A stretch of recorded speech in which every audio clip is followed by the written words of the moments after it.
This meeting will come to order. This is the regular session of the Bloomington Common Council for the 16th of December, 2020. Will the clerk please call the roll? Councilmember Rallo. Here. Scambaluri. Here. Rosenbarger. Here. Sims. Here. Volin. Here. Piedmont Smith. Flaherty. Here. Smith. Here. Sandberg. Here. And I'm going to circle back to Piedmont Smith. Here. We have a quorum and everyone is present. Thank you, Madam Clerk. Here is a summation of the agenda for tonight. We will be hearing approval of 6 different sets of minutes from regular and special sessions. We will hear reports from council members, from the mayor and city offices, in particular a report on the Housing Development Fund. We will hear reports from council committees and then reports from the public on items that are, all of which should be on reports should be on items that are not the subject of, that are already on tonight's agenda. We'll then go to appointments to boards and commissions. We'll hear legislation for second reading and resolutions, including Resolution 2018 to approve and authorize the execution of a collective bargaining agreement between the City of Bloomington and the Bloomington Metropolitan International Association of Firefighters, Local 586. Ordinance 2032, an ordinance to amend 2022, which fixed the salaries of officers of the police and fire departments for the City of Bloomington, Indiana for the year 2021. Resolution 2019, a resolution extending the term of Ordinance 2011 and calling for the continuation of other temporary regulations. Ordinance 2028 to amend the City of Bloomington zoning maps by rezoning 7.22 acres of property from Planned Unit Development, PUD, to Mixed-Use Student Housing, MS, regarding 301 East Brownstone Drive, the Standard at Bloomington LLC petitioner. Ordinance 2029 to amend Title I, General Provisions of the Bloomington Municipal Code regarding amending Chapter 1.08 to harmonize the design of the city logo and city seal. Ordinance 2030 to establish the Citizens Redistricting Advisory Commission to establish an independent redistricting commission. We will then go to additional public comment because as per code, we do not introduce first reading at the last legislative session of the year. Then we will take up matters of council schedule, including a consideration to adopt the annual council legislative schedule. And finally, we will adjourn for the year. With that, let's move to approval of minutes.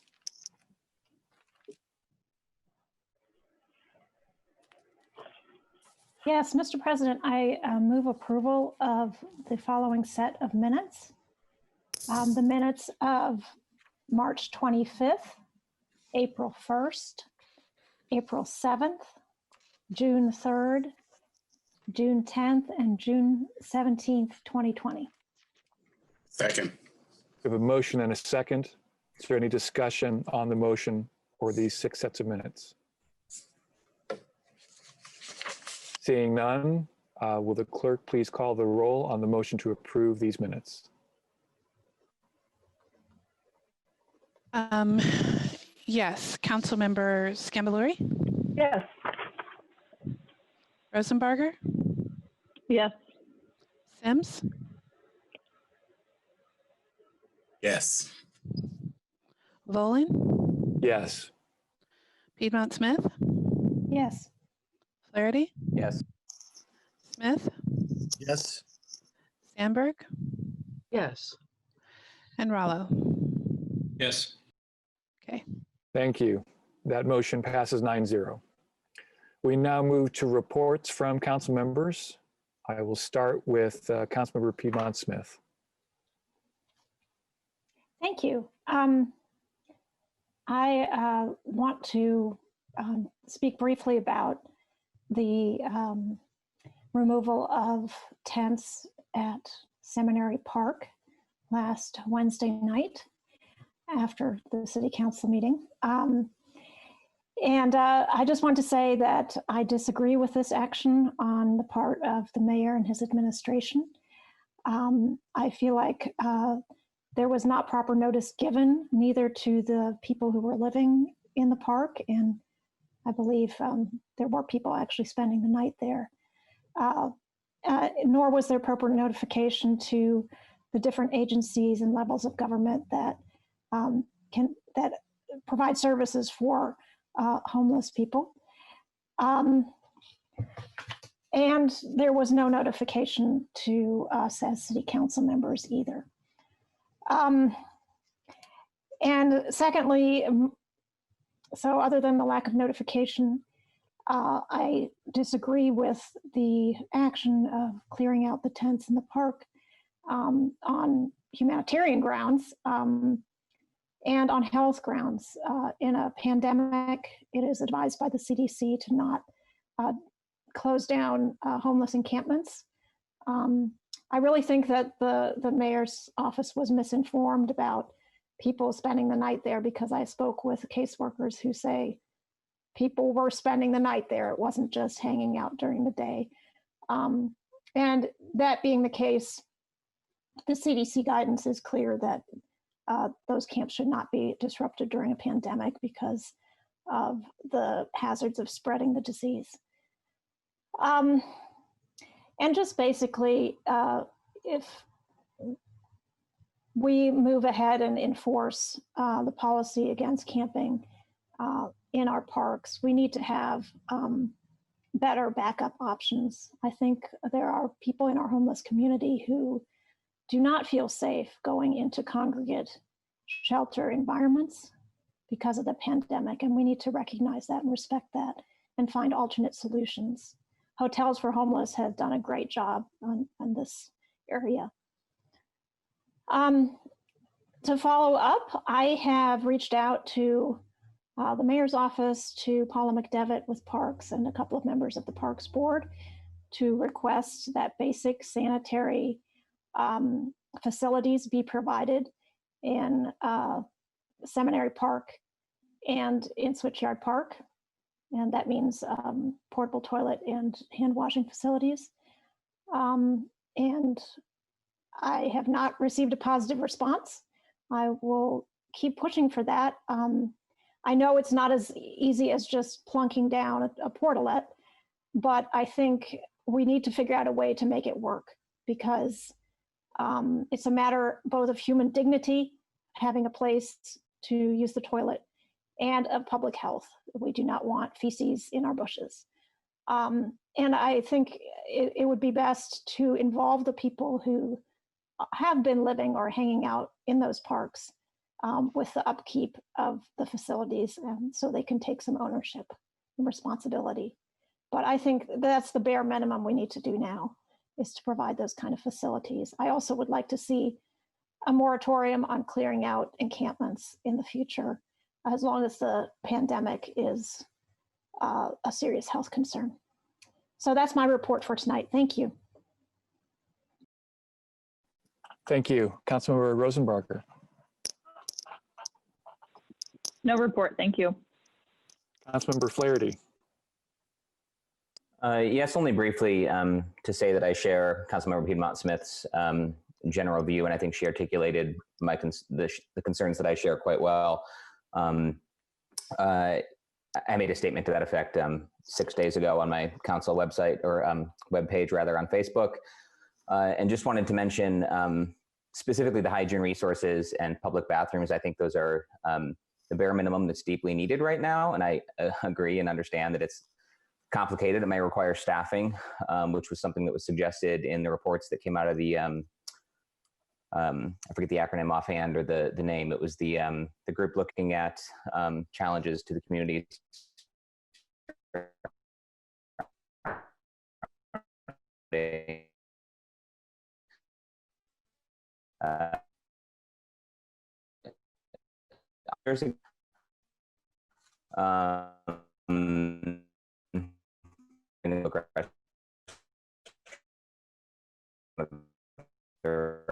Recommendations in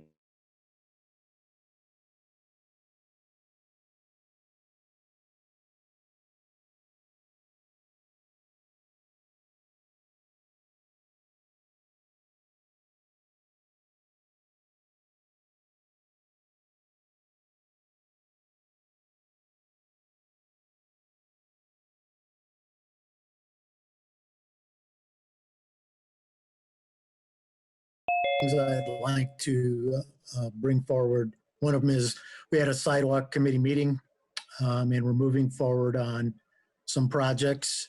And I want everyone to know that the city's planning and transportation, we're going to look at modifying the criteria, and we're going to look at making sure that we factor in social and economic equity in further projects in sidewalk building and installation.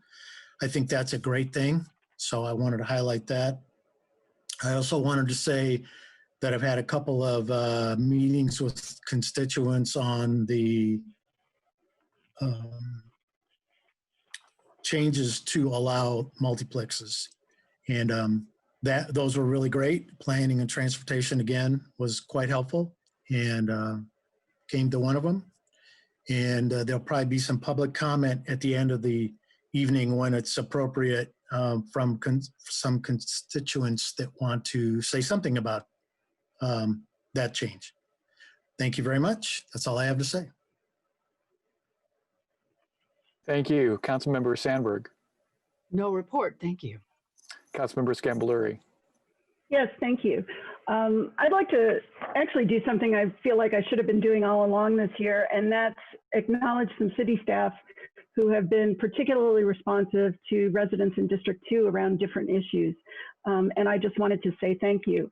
A handful of them I want to highlight. Christina Smith, Special Projects Coordinator in Public Works, has been working very closely with Matlock Heights leadership, Neighborhood Association leadership in recent days to work on lighting and to serve as a liaison to Duke Energy, and she has been incredibly responsive. So I wanted to thank Ms. Smith for her good work there. Dave Takid, Director of Innovation for the City of Bloomington, participated in one of my constituent meetings and fielded a lot of tough questions about the leafing program and other initiatives within the city. So Ms. Kidd, I'd like to acknowledge you and the good work you've done. One of the most heated issues, I think, in District 2, in addition to the zoning map, has been the proposed closing of a road and conversion of a road to a bike ped path in Lower Cascades Park. And that's produced a lot of discussion in District 2. Paul McDevitt, Director of Parks and Recreation, and Mallory Rickbile, Bike and Ped Coordinator in Planning and Transportation, have both been very responsive to residents. They've provided data, they've been a part of constituent meetings, fielding questions, and my hunch is there's more to come, particularly once that pilot winds down. But I just wanted to say thank you for being so responsive to our residents. And I also wanted to acknowledge Eric Grulich, who was part of my last constituent meeting. He's a senior planner in planning and transportation. And he was instrumental in the first big conversation we had in District 2 around zoning and mapping. And he was great, and he was very responsive and helpful. And I wanted to extend my thanks. So to those individuals who've been very responsive to residents in District 2, thank you. Thank you. I've got a couple of items. First of all, yesterday, the Supreme Court of the state of Indiana handed down a victory to the city. What the General Assembly did in 2017 and at the last minute of the regular session was unconstitutional. So found a majority of the Supreme Court.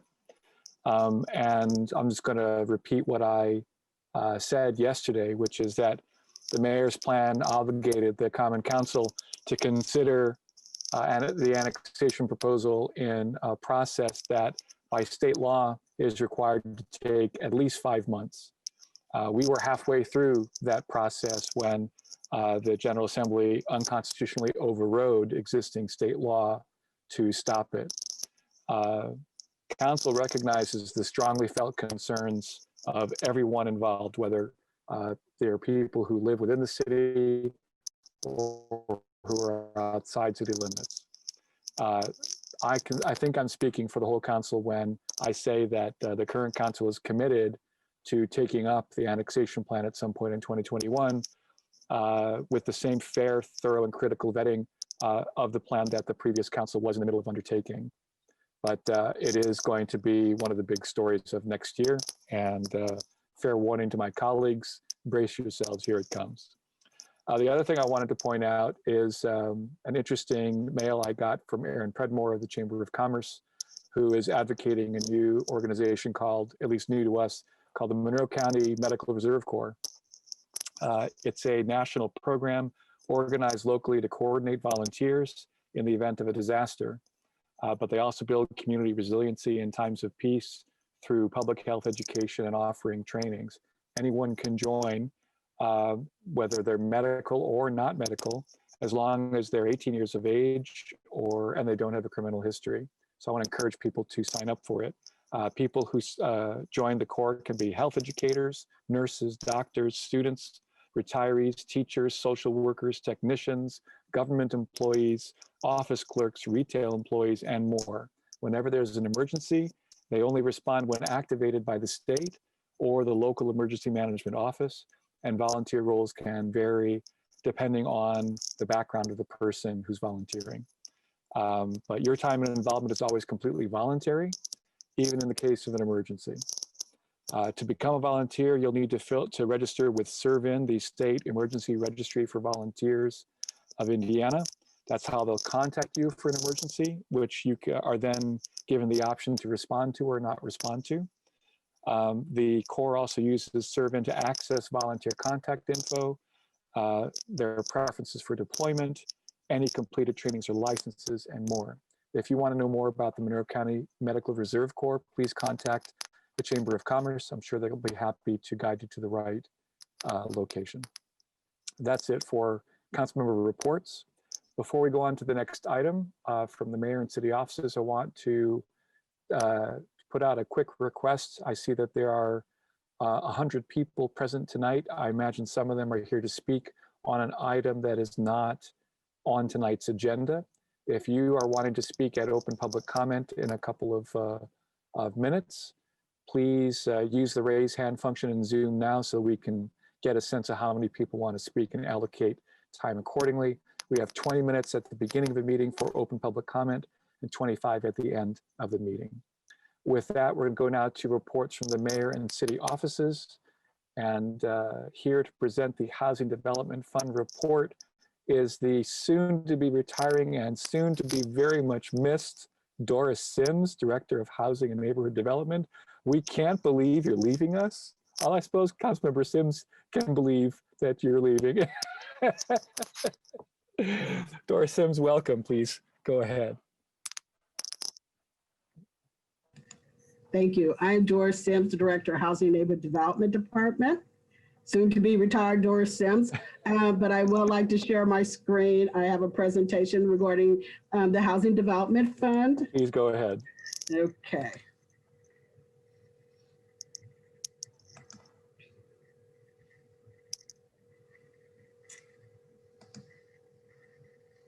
Somehow I got in small mode. Just a second. So can you see my screen? Looks good. Okay. So again, I come tonight to present to you the Housing Development Fund.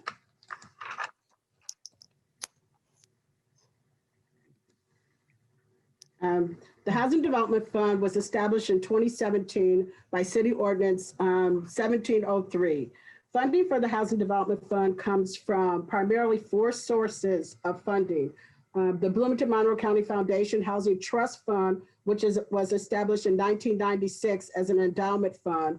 There's both an endowment and a non-endowment fund, and that funding had not been used in over 10 years. So the foundation presented to the city the non-endowed funding to be used, to be placed in the Housing Development Fund. Another area where contributions come from is from developers who provide funding to build affordable housing elsewhere outside of their proposed developments.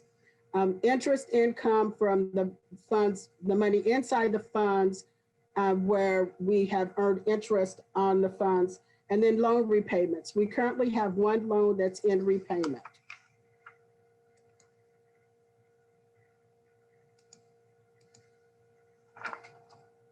So all projects that are funded under the Housing Development Fund are for projects who benefit individuals or families who are at 80% or less of median income. And currently for a family of four, that's a little less than $60,000, which is a great investment. And all the projects that have been funded to date has a 99-year affordability period for all the units that receive housing development funding. Any person who's interested in applying for funding under the Housing Development Fund can find our application on the city's website under bloomington.in.gov/housing/affordable. The application is then routed to the Housing Development Director, and that person is responsible, in this case me, is responsible for underwriting the application, which is reviewing all the information, making sure all the documentation is there, and making sure that it's a viable application. It's then reviewed by our internal Affordable Housing Committee that consists of myself, the Planning Director, the Economic and Sustainable Development Director, and the Public Housing Authority Director. They continue, as a committee, we continue to look at the application, review it, make recommendations regarding the amount of funding to go into the project, the type of terms, whether it's going to be a loan or a grant, and then actually how long of that time period. That application is then forwarded on to the mayor for final recommendations, and then the applicant is notified of the committee's decision. So this graph provides you information about the funding that has gone into the Housing Development Fund. The contributions, as I stated earlier, contributions are coming in from housing developers. To date, we have received a little over 1.5 million in contributions into the fund. The initial contribution, as a lot of council members know, came from the $1 million contribution that we received from Regency Management. We have also had smaller contributions for into the fund, $25,000 from Omega Properties, and then another $560,000 that came in this year from CDG developers.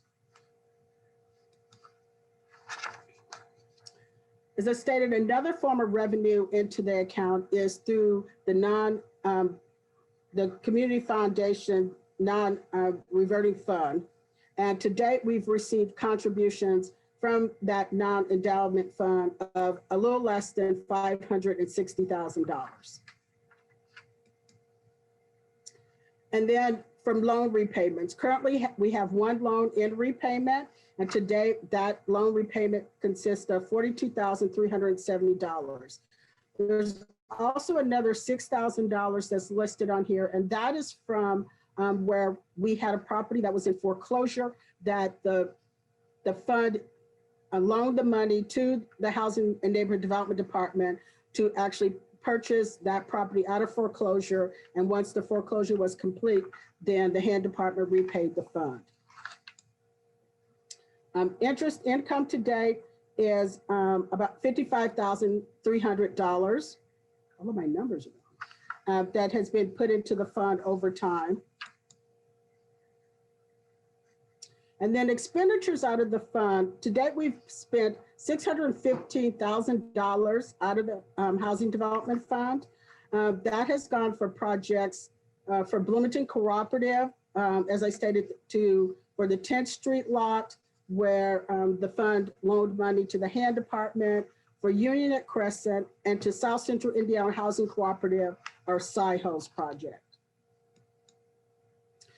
Here's a little bit more information about those projects. Union at Crescent is located at 1200 North Crescent Road. They received $500,000 from the fund, 50% of that in the form of a grant and 50% of that in the form of a loan.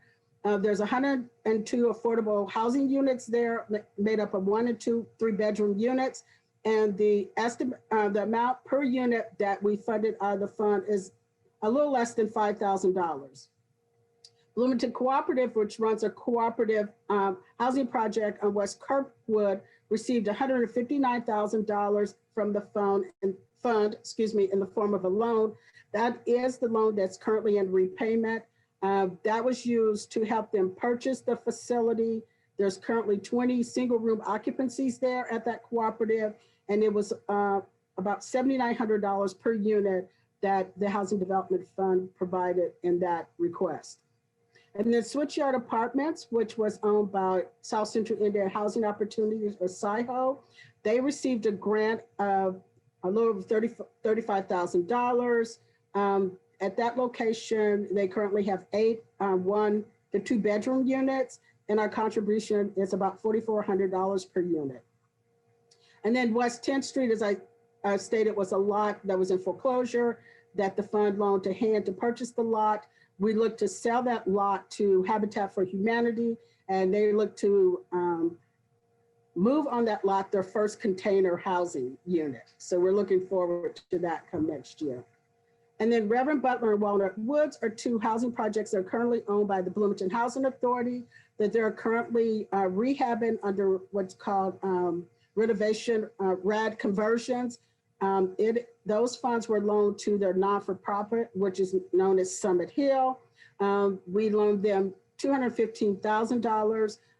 There's 116 1 to 2 and 3 bedroom units that are currently under renovation there at about $1,800 per unit.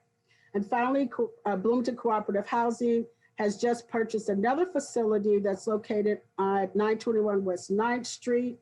They have requested $120,000 from the Housing Development Fund, another loan. That building will contain 18 single room occupancies. In fact, they'll probably have some that has 2 bedroom units, single room occupancies for families, and that's a little over $6,600 that we provided there.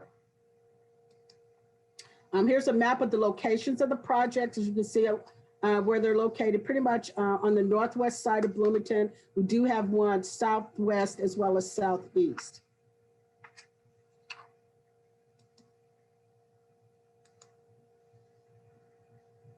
Sorry, my mouse is not working now. Okay, there it goes. This is the location of the Bloomington Cooperative Project that I just mentioned, that we just funded this year. This is the 921 West 9th Street single room occupancy unit house that they purchased that they're currently renovating. This property had been vacant for many, many years, and so it will be a great addition to the West Side neighborhood once it is completed. This is Summit Hills Modernization Project of the public housing units. It shows their locations, some of the renovation work that's underway with the new inclusion, which will include new kitchens, new flooring, new cabinetry, as well as new doors.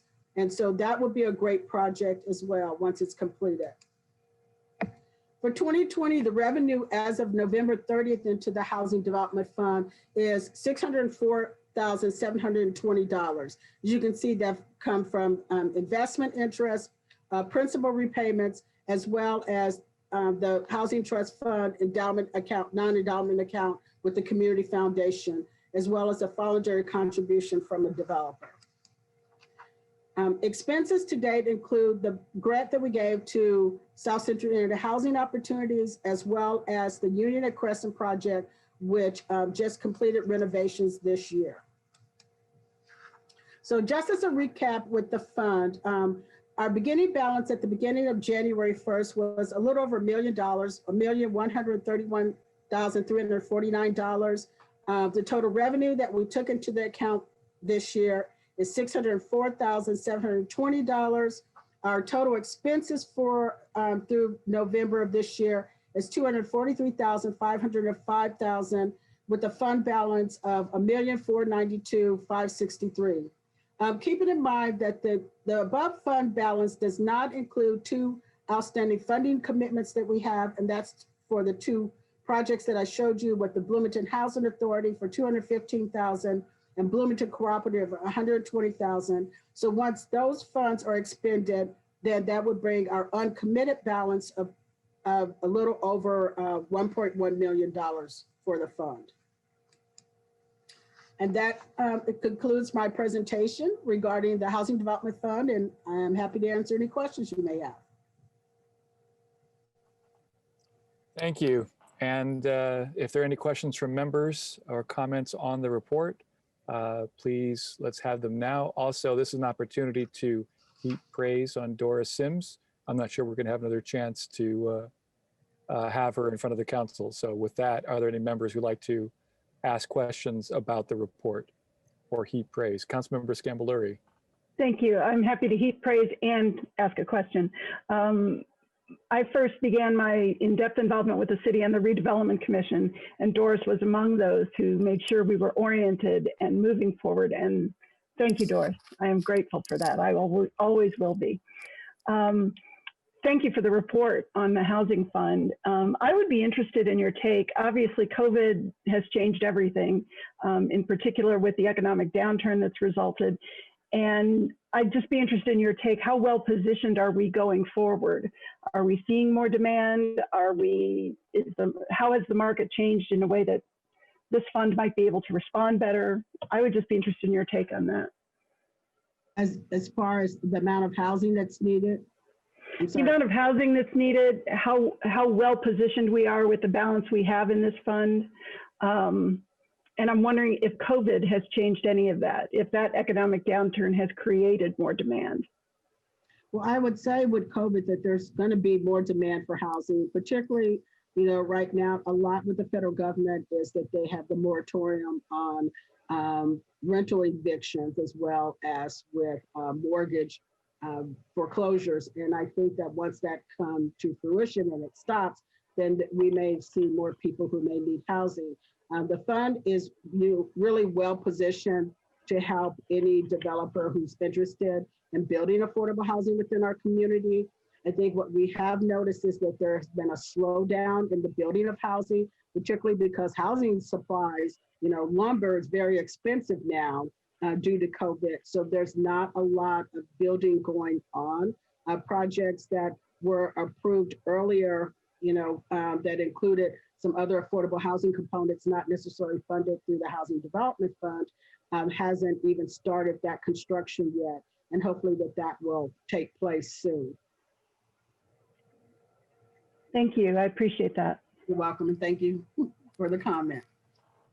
Further questions from members? Councilmember Sandberg. Thank you. Well, I definitely want to heap praise on Ms. Sims.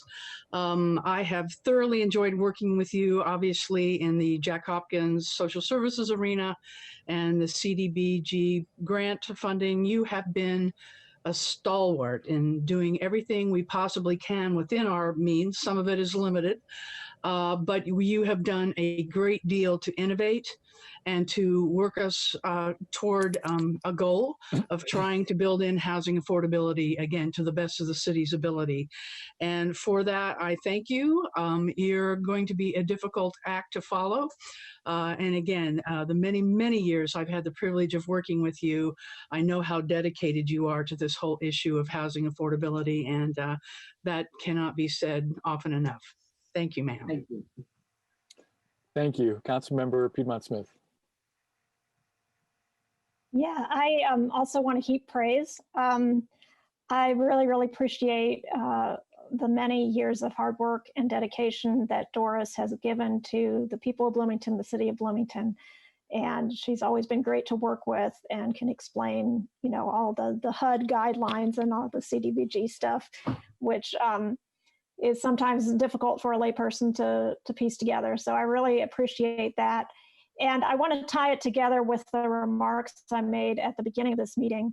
Affordable housing is such an essential element of the bigger picture of housing and homelessness in Bloomington as anywhere. So it's, taken together, we really need to focus on not just homeless shelters, but getting people into homes and getting more homes built that are affordable and making use of the tools that the state and federal governments provide. So that's what Doris has helped us do, and we'll miss her a lot. Thank you. Thank you. Further comments from members or questions? We can still take questions too. Councilmember Flaherty. Yes, first, thank you for that report and update. Ms. Sims, congratulations on your retirement. It's been a pleasure working with you this year. Very much appreciate your support of the Jack Hopkins Social Services Committee and all the other great work you do with the city. And thank you for your many years of service.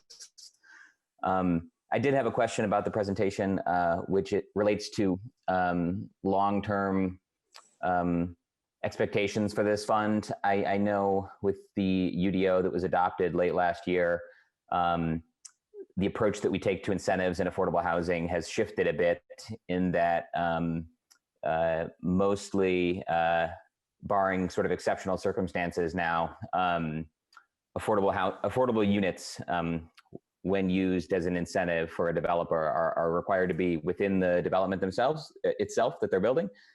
So I anticipate that this might reduce the future potential for funding sources for this fund. So I was wondering if you could speak to that at all, about any other possible funding sources in the future, or how you see that affecting the future of this fund. So yeah, any thoughts on that would be great. Thank you.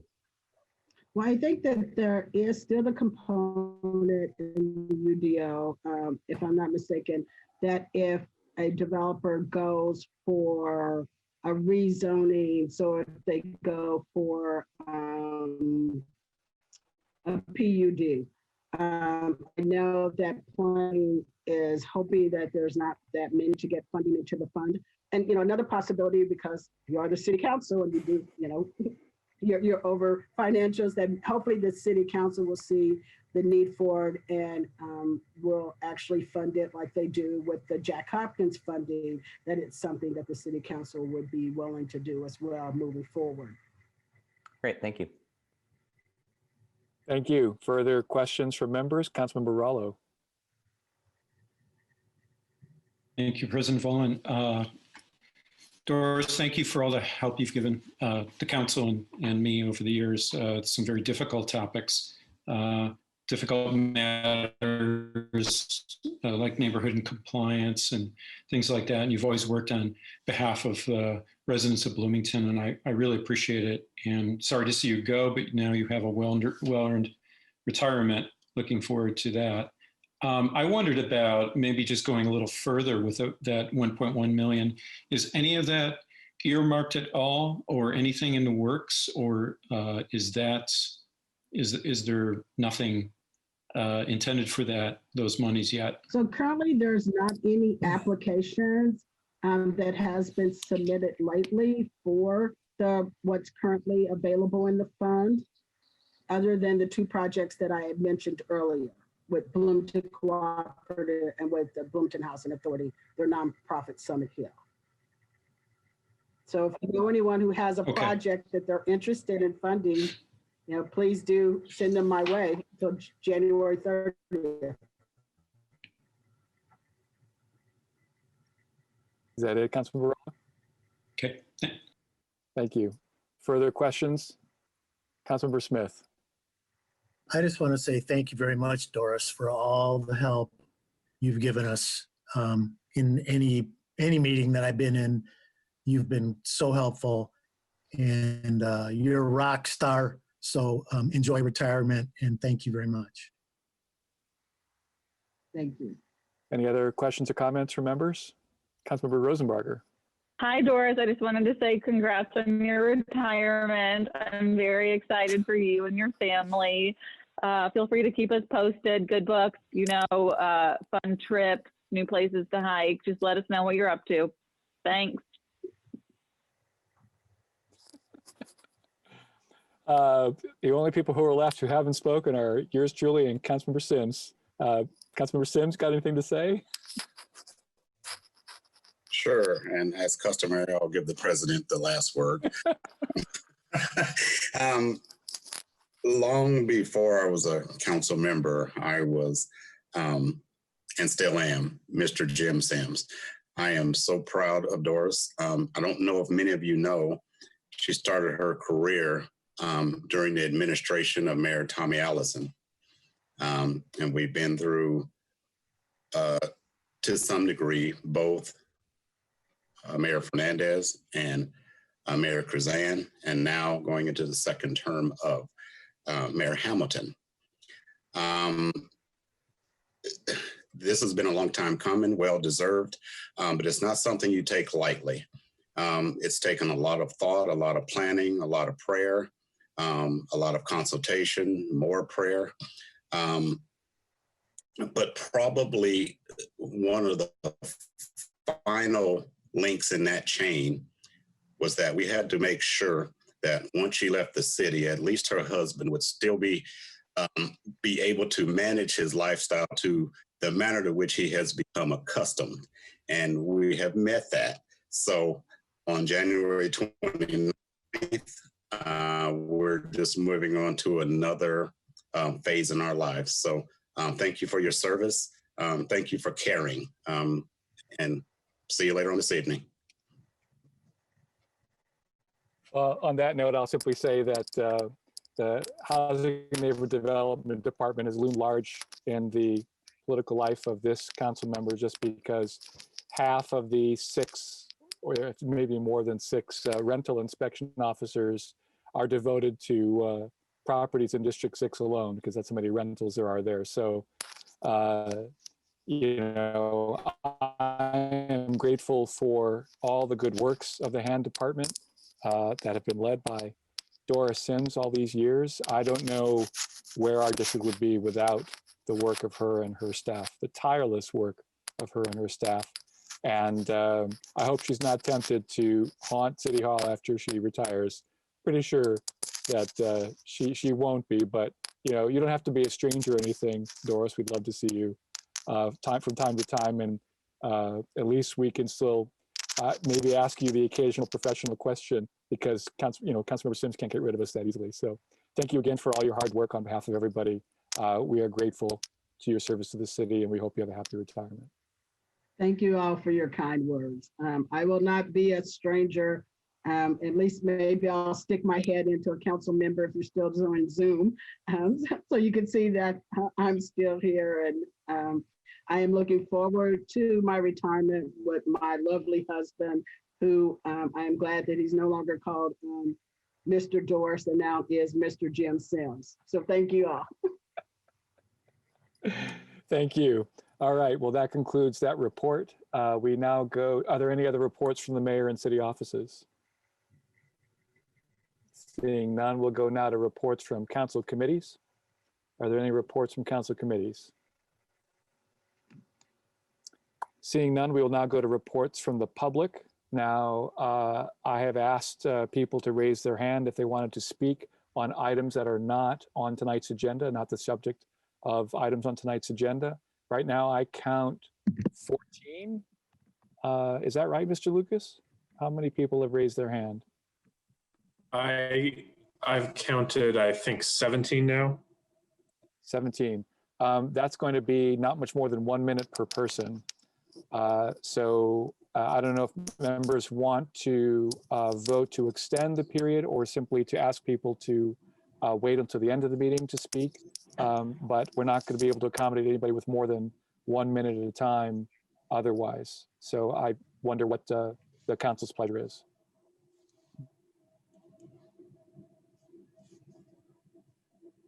Well, seeing no motion, we're going to assign 1 minute per person. I've got a timer ready. I'll give a 15-second warning when your time's about up. I'm sorry, we can't offer more right now, but 1 minute per person. Mr. Lucas, who's first? And before we jump in, I will say for those folks who may not have found the raise hand function, that should be at the bottom of your Zoom screen. On my screen, I have to click participants, and then that brings up a sidebar with 3 dots that I can click to raise hand. It may depend on the device you're on, so if you can't figure that out, you can also send a chat to the meeting host, and I will jot you down on our list here. But first up, I believe we have Vauhxx Booker, who should now be ready to comment. Mr. Booker, you may go ahead. You have 1 minute. Council, thank you for being here today and willing to engage us all as always. I'll be brief. Like many of my neighbors, I was dismayed by the actions of the city with displacing, to be kindly, folks from the housing encampment. As many of the folks in the social service industry indicated, it was clearly a housing encampment and should have been protected by CDC guidelines. We don't get to pick when we follow science. But moving on from that, I sent a very rough draft to some of you folks last week of an unhoused Bill of Rights. It was in its very preliminary stages. I perfected that. Some have provided it to some of you. I would hope that next year that we will look into putting forth some type of resolution of rights or some action to make sure that we're protecting the least vulnerable members of our community. For those folks who would like to add input in the public, feel free to reach me on Facebook. That's your time. Thank you. Thank you for your time. Next up, Mr. Lucas. Next up, we have a comment that came in over chat from Sam Dove. And Sam says that, he says, Doris, he's sad that you're leaving your job. And sentiment, I'm sure, shared by many. We next have Michelle Henderson, who should be unmuted and ready to comment. You'll have 1 minute. Go ahead, please. I would like to thank Ms. Henderson? Council Member Piedmont Smith for your comments related to the removal of tents from Seminary Park last week, as well as Doris Sims for your report on what has been done to provide housing for our low-income residents in Bloomington. There's clearly an affordable housing crisis in Bloomington, and there's a growing need for rental space that is affordable for residents who are experiencing poverty and homelessness. This need for low-income housing and the population it serves should be the highest priority of our mayor and our city council representatives. Instead, Mayor John Hamilton and some council members are strongly supporting a change in zoning, which will endanger some of the least expensive rental units in the city.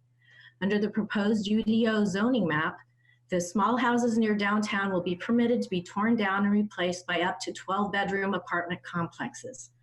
I urge Mayor Hamilton and the City Council to protect the affordable existing housing in core neighborhoods in support of the low-income residents who live there. Thank you. That's your time. Thank you. Next, Mr. Lucas. Next up, we have Peter Dorfman, who should be unmuted. Mr. Dorfman, you'll have 1 minute. Please go ahead.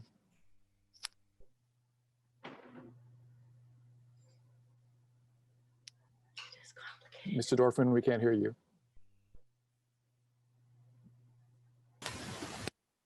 You can't hear me? You can't hear me at all? We can hear you now, but you're very raspy. 30 seconds. I wanted to comment on the housing map, on the zoning map. When the UDO plans the plexes were coming back, we were hoping that this year's rehab with a good faith debate on equitable sharing and the burden of Bloomington's growth. The zoning map that we now have before us distinguishes that hope. Mr. Dorfman, I don't think I mean, I can't hear you. I don't know about the rest, but We're having a great deal of difficulty too much understanding. feedback. Can you check your audio, maybe come back and speak after another few speakers? How about this? Is this better? That's much better. Yes. Okay. You'll have 1 minute. Go ahead. All right. So, as I say, we all knew the plexes were coming back this year. We were hoping this year's rehash of the issue would be a good faith debate on the equitable sharing of the burden of Bloomington's growth pressures. The zoning map we have before us now extinguishes that hope. This map is a bludgeon. It says, play ball with us because this is how bad we can make it. It's an exercise in bad faith. When it reaches you in February, we hope you'll recognize it as such and vote it down. Thank you. Thank you. Next, Mr. Lucas. Next up, we have Wendy Bernstein, who should now be ready to comment. Ms. Bernstein, you'll have 1 minute. Please go ahead. In Bloomington, a good example of adding multifamily houses is Deer Park, a PUD where single-family houses were built adjacent to the original neighborhood single-family homes. The denser housing is built away from them. Aren't well-designed and planned PUDs like Deer Park, Osage, and Trailview preferable to spotty zoning changes in established neighborhoods? Piecemeal replacement of single-family houses by plexes will hurt the visual, spatial context and rhythm of the neighborhoods. For the new hospital site, the esteemed consultants from SOM massed like-size housing structures and types together to get the most density while also providing visual and spatial integrity. I don't know if I can go. Because I can't. Can my husband make a second 1 minute statement because we're on the same computer? What happened? Sure, yes. Okay, here he goes. His name. Okay. A major rationale to upzone. What's your name, please? State your full name. Bernstein. Say it again, we didn't hear it. Edward Bernstein. Ed Bernstein. Please go ahead.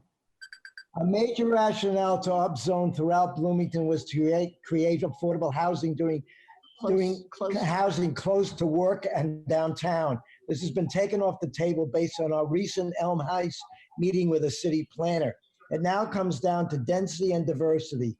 My street has a large apartment complex, small bungalows, rental properties, at least 3 Airbnbs and 2 duplexes and larger single family homes for a variety of Bloomingtonians. It has both density and diversity. We do not need to destroy our neighborhoods to create what already exists here. This project is being rushed and pushed for no imminent reason, especially in this time of a major pandemic. Thank you. Thank you. Next, Mr. Lucas. Next up, we have Jan Sorby, who should be ready to comment. You'll have 1 minute, Ms. Sorby, please go ahead. Ms. Sorby, we can't hear you. Has she been unmuted? I have requested that she unmute herself. Hi, this is Jan Sorby. Thank you for hearing our comments tonight. I just want to say that I'm very unhappy with the changes to the UDO and the mapping, both of those elements, especially in this distraught time. It's a very fraught time. The meetings here that we're coming to are very difficult. And you had a lot of input last year, and it feels actually rather disrespectful to the public to bring this back. I feel that the changes that are being made to the UDO and the mapping do not follow either the comp plan or the housing study. The strategy for the core neighborhoods were to maintain, not to add to or change. This doesn't mean that there aren't some places along the edges of neighborhoods where the plexus might actually be appropriate, but not woven within the neighborhoods. I hope that we can slow down and we can That's actually your time, Ms. Sorby. visit this. Thank you. Thank you. Mr. Lucas. Next up, we have Cathi Crabtree, who should be able to unmute. You'll have 1 minute, Ms. Crabtree. Please go ahead. Hi, I'm Cathi Crabtree, and I live in the near west side. I'm a homeowner here. I wanted to start by thanking council members Piedmont, Smith, and Flaherty for speaking up for the unhoused folks in the city park encampments. I agree that the actions of the mayor are not in compliance with the CDC guidelines. I hope the city will find the will and humanity to ensure that portable toilets and hand washing stations are made available and allow the tents to stay in the park. That is the very least that they can and should do. Regarding the UDO, I wanted to give a shout out to Jackie Scanlon for her tireless efforts to ensure that the community knows what's going on. As I said, I live in the near west side, and I do support the modification of our zoning from an R3 to an R4. Everyone in our town deserves the chance to live indoors in a neighborhood where they can walk to social services and more. Increased density allows us to offer that to all, not just to those who can afford to buy a single family home. Thank you. That's your time. Thank you. Mr. Lucas, how many speakers has that been so far? I've lost count. 7, I believe. 7, okay. Let's go to the next one. Next up, we have, if you'll give me just a moment, Jean Simonian, who should be able to unmute. Ms. Simonian, you'll have 1 minute. Please go ahead. Hi, I'd first like to just say it's good to see everyone looking healthy and to wish everybody a good holiday season and a safe season going forward. Beyond that, like some of my friends here tonight, I just want to express my deep disappointment that the city is choosing to use the occasion of the mapping to revisit outcomes that were decided for the UDO less than a year ago. And I'd just like to ask, why is this being fast-tracked? It just seems, frankly, like a slap in the face, and that too many people who will be affected, cannot participate through Zoom. Thank you. Thank you. Again, the gong means 15-second warning, so that your time is up when you hear the 3 sets of beeps. Mr. Lucas, who's next? Next up, we have Gregg Rago, who should be able to unmute. Mr. Rago, you'll have a minute. Please go ahead. Yeah, hello. Can you guys hear me all right? Yes, you're coming through fine. Okay, good. I just want to thank the City Council for hearing me and all of our neighbors here in Bloomington. And I'm just want to add my opinion about the upzoning proposal. And I find it, number one, very unacceptable. I find it'll destroy our neighborhoods as already destroying, as well as destroying our confidence in our city government. And it's a very fragile time, as we all have talked about, but our community already has had a sense of organic growth and diversity and affordability. And I think this forces the issue, and it's a wolf in sheep's clothing. Thank you. Thank you. Mr. Lucas, who's next? Next up, we have, apologies, I'm not sure if this is their full name, daestewa, daestewa. And they should be able to unmute now. I think that's Mr. Dave Stewart. Mr. Stewart, please go ahead. Hello, Steve Olin and all the city. Can you hear me? Yes, we can hear you fine. Go ahead. Hey. Okay, well, thank you so much. I am dismayed, along with many other people, regarding the proposed changing in zoning. We went through this a year ago. A lot of people came out and were able to talk. This seems now to be an undemocratic process. Lots of people don't know how to use Zoom or can't be on a computer. It's going to ruin the neighborhoods, and you all know that. It's a giveaway to the big developers, and you all know that. Please vote it down. Please protect us. Stick with the comprehensive plan. Do not change the zoning in any of the core neighborhoods. The proposed zoning, as it is right now, is going to cut a swath right next to my house. I'm older. I bought my house not to flip it, but to live in it. And I don't want to have to move. And I'm feeling really bad that I'm under attack with this proposed zoning change. Thank you for listening to me. Thank you. Mr. Lucas, who's next? I think that's 10 speakers so far, right? Yes, I believe so. Next we up. have Tom, who should be able to unmute.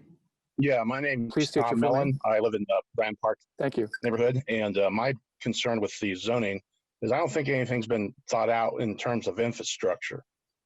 If you start packing folks into the neighborhoods, you're going to have issues like added concrete. You're going to have stressors on the infrastructure such as water, sewer, electrical power, natural gas pipelines. I don't think that's been looked into, and that is my concern with that. So I do not, I am not for the UDO either. Does that conclude your comment? Yes, sir. Thank you. Thank you. Next up, Mr. Lucas. Next up, we have Cynthia, who should now be unmuted and ready to comment. Please state your full name. Cynthia Brattheim. You have 1 minute. Go ahead. Thank you. I also wanted to comment about the zoning and mapping changes. Given the COVID changes, given the new hospital site that's coming on for development, giving reduced student on-campus enrollments, there's so much that needs to be reconsidered when we talk about new construction in the core neighborhoods. The possibility of new construction being affordable is very, very low. Townhouses and condos might offer a different type of housing, but that's for more middle income people. And I would like the city to keep the affordable housing definition so that if we can find a way to bring about affordable housing, we should do it. And it should be spread out through the neighborhoods of Bloomington. Bloomington's only 5 miles across, so there's maximum 2 miles from every edge. Please consider That's your time. keeping what we've already agreed to. Thank you. Thank you, Ms. Bredheim. Next, Mr. Lucas. Next up, we have Ramsey Herrick, who should be able to unmute. Mr. Harik, go ahead. You'll have 1 minute. Thank you. I'm commenting on the city's attempts to overturn the city council's decision last year not to allow further plexes in the core neighborhoods. This is a dangerous precedent, for one thing. I would respectfully request that the city council ask 2 fundamental things of the planning department. First, please ask them to objectively demonstrate that there actually is a housing crisis in Bloomington. It's not enough to keep crying crisis, crisis. You have to show that there's something there. And in a city with a great number of empty apartments and rental units and plenty of affordable small homes, it's hard to see where the crisis lies. If the planning department is somehow able to prove conclusively against all appearances that there is a housing crisis in Bloomington, then they should be asked to demonstrate that dramatically weakening single-family home ownership is the best and only way to deal with that crisis. If they can't convincingly prove both, then they should be asked what they're really up to and what their real game is. Because to those of us watching, the city certainly seems to be playing games with people's lives and their homes. And that is not what either elected officials or bureaucrats are supposed to be doing in a democracy. That's your time, Mr. Harik. Thank you. Thank you.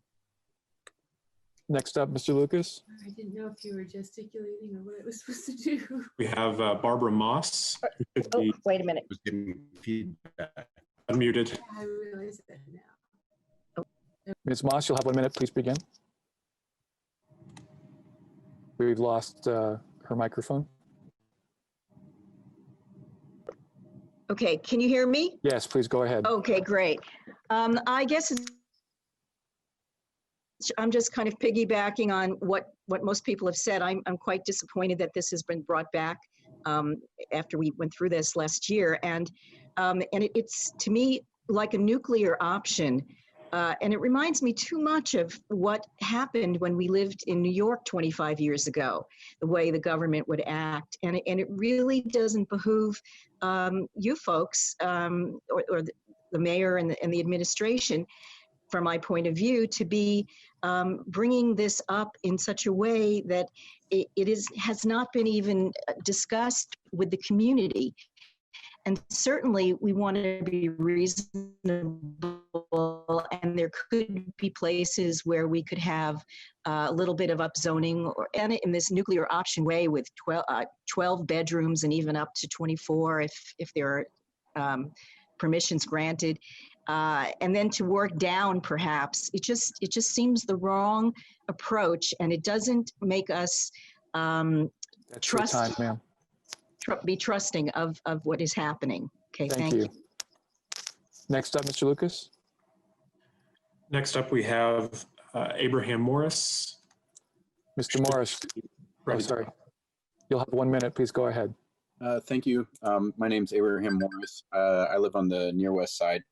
I would just like to say that I oppose the proposed rezoning in the proposed UDO. And I do not believe that it will lead to more affordable housing. I do believe that it will destroy our core neighborhoods and open them up to development, and not the type of development that we want. And I oppose it, and I hope that the city council will uphold the decision that they made last year and vote no on this again. And that's all I got to say. Thank you very much. Thank you. Next, Mr. Lucas. Next up, we have Nathan Muchler, who should be able to unmute. Mr. Muchler, please go ahead. You'll have 1 minute. Mr. Muchler? Yes, thank you very much. I'd like to ask everyone to take a moment and think about where they were on September 11th, 2001. I'm going to use a few of my precious seconds to let you think about that. I was taking the ice step. Now, we're living through a September 11th of COVID deaths every single day. At the end of this year, the CDC's blocking of evictions comes to a halt. So imagine if after September 11th, instead of coming together to try to find solutions, we just threw everyone out of their damn houses. The city needs affordable housing. It needs to make changes to make sure that everyone has a home, not just people who've moved in here, not just homeowners, but all different families at different income levels. I urge you to find the strength to make our city with more affordable housing. Thank you. That's your time. Next up, Mr. Lucas. Next up, we have, I believe, Kathleen Myers should now be able to comment. Ms. Myers, go ahead. You'll have 1 minute. Thank you very much, and thank you for giving us this opportunity to bring this for you. Like many people who've spoken already, I was very active in talking with the City Council last year. Oops, I'm sorry, I've got another phone call coming in.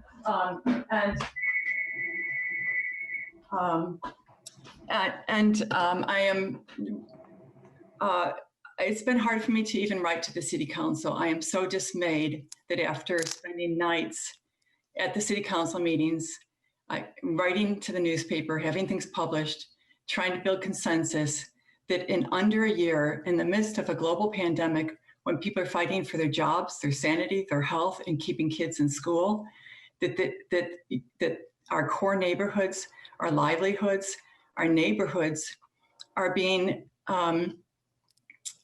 considered for deep changes that will be irrevocable. That's one point, is the timing of this. The second is that none of the questions— I'm sorry, that's your time, I'm afraid. Can I please go just because I had that phone call? Ma'am, I'm sorry. We have lots of people who want to speak. I'll put it in the chat then. Would that go through? Please do. Thank you. Yes, Mr. Lucas. Because none of our questions were answered about guidelines for affordability. Tonight, I'm sorry, ma'am. We have more to go on. I'm sorry. Mr. Lucas, who's next? Next up, we have Abby Eng, who should now be able to comment. Ms. Eng, you'll have 1 minute. Please go ahead. Hi, I'd like to speak in support of our unhoused neighbors and also in opposition of the city's decision to evict them from the camps.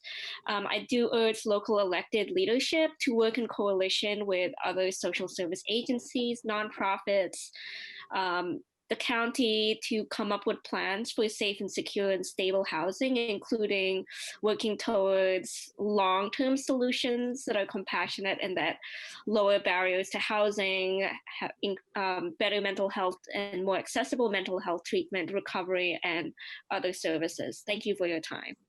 Thank you. Mr. Lucas, how many speakers has that been? 10.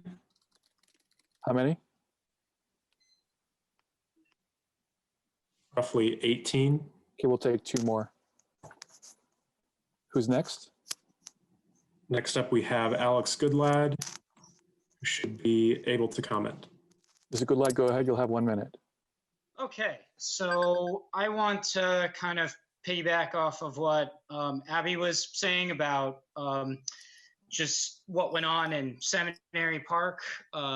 And I want to make clear to every single city official here that that the buck pretty much stopped at John Hamilton. There is a WHKV article. I don't know the acronym, but he said that the tents should be that he signed the order to take down the tents. So all on him. And I hope that, you know, when we think about housing policy, we think about the unhoused, and just that, you know, there's this whole zoning debate, and with this zoning discussion, we should include those who just don't have a house right now and don't even have the freedom to have an alternative to a house with a tent. And that's my time. Thank you. Thank you. One more, Mr. Lucas. Yes, we have Jack and Bo, who should now be ready to comment. Please state your full name. My name is Bo Valance. I live in Elm Heights. Thank And you. I Go agree ahead. with you. Can you hear me? Yes, go ahead. Okay. I am in Elm Heights. I agree with all the arguments against the rezoning for plexes, 12 bedrooms on a one lot space. And especially why now? What's the rush? This feels really undemocratic. Why are we doing it this way? January? What's the rush? And especially in the time of COVID and limited opportunities for real involvement by people who don't have access to Zoom. Stop this discussion. Do it when we can all participate. We have a sign in our yard, Mayor Hamilton, we didn't elect you to destroy the neighborhoods. Give us time to think this through. Is that it? Okay, thank you for your comment. We have had 20 speakers, and I think we've gone over 20 minutes thanks to time between. I want to point out that there's another 25-minute period for public comment at the end of the meeting. I'm sorry that we don't have more time to offer, but we have a full agenda for the last meeting of the year. With that, we're now going to move on to the next item on the agenda, which is President Bowen. Mr. Flaherty. I would actually like to move to extend public comment by 10 minutes with the allowance of 1 minute per commenter, as I think that would allow us to get through the folks with currently raised hands instead of them waiting till the end of the meeting. Need a second? Thank you. Second. We have a motion and a second. Is there any discussion on the motion to extend public comment? I'm suddenly not seeing. No. I don't see my colleagues on screen. Can somebody tell me if there's any council members with their hand raised? Susan Sandberg's hand is raised. Councilmember Sandberg, please go ahead. I am fine with this, and if we can move forward and hear those remaining speakers, I would be in favor of that. Thank you. Thank you. Any other comments? Please go ahead. Do it. Seeing none, will the clerk please call the roll on the motion to extend debate, or extend public comment, I'm sorry. Yes, Councilmember Rosenbarger? Yes. Sims? Yes. Volin? Yes. Piedmont Smith? Yes. Flaherty? Yes. Smith? Yes. Sandberg? Yes. Rallo? Yes. And Scambaluri? Yes. That motion is unanimous. We will continue public comment with 10 more minutes, 1 minute per person. Mr. Lucas, who's next? Next up, we have David. Should be ready to comment. Mr. Kendall, Yes. 1 minute, please go ahead. Thank you. Good evening, members of the council. I think there is a reasonable compromise to be had here. Alex Goodlad was speaking about the people we don't see. Those include those of future generations. Bloomington is going to be on the receiving end of considerable climate migration in coming decades. We either have to become more dense or we will sprawl. So I hope that we will take the time and care to make sure that it's done in the most sensitive way possible. I'm not saying the current proposal is necessarily the last word. I also encourage us to move forward with pilot project sized changes so that we can see whether the sky falls or not. But one way or another, we have to increase our density to approach climate migration in an environmentally sensitive way. Thank you. Thank you. Next up, Mr. Lucas. Next up, we have Paul Ash. Mr. Ash, please go ahead. You'll have 1 minute. It's Elizabeth Cox Ash. I'm the wife. Hello, Ms. Ash. Thank you. Please go ahead. I have been on the BRI Affordable Housing Committee for 22 years, from very beginning to the very end, and then financing these projects. We have done remodeling and new construction. What we have found is the remodeling is far cheaper than new construction. So the adding of brand new plexes is not going to be affordable. I don't know how you're going to make it unless you want to increase your subsidies, but I just don't see it happening. This is for middle income or higher income properties. You're not going to create more affordable. I'm done. Thank you. Next up. Next up, we have Marshall Bailey, who should be able to unmute. Please go ahead. You'll have 1 minute. Hello. Thank you, first of all, for everything you do. My name is Marshall Bailey. I'm a military veteran. I spent about 15 years of my life working for the Walter Reed National Military Medical Center. What they do is take care of wounded warriors and veterans. When I came back to Bloomington a couple of years, I was happy until about last week when I saw what was done at Seminary Park. It literally blew my mind. This was as good as Bloomington, my hometown, could do. I know you all work hard every day to do the right thing, but I don't think there's proper oversight on your part, not by your own fault. I would encourage you to take a little more control of the process and vote to have a special meeting on this so everyone that actually has an opinion, has facts, has items to discuss can be heard outside of a 1 minute period. That would tell the city that you care what's going on and you're being proactive. Thank you. And you're That's your doing what's time. right. Appreciate it. Thank you. Next up. I believe we have Lisa, who should be able to unmute. Please state your full name. Hi, my name is Lisa Huber. I'm on the faculty at IU, and this is my third college town.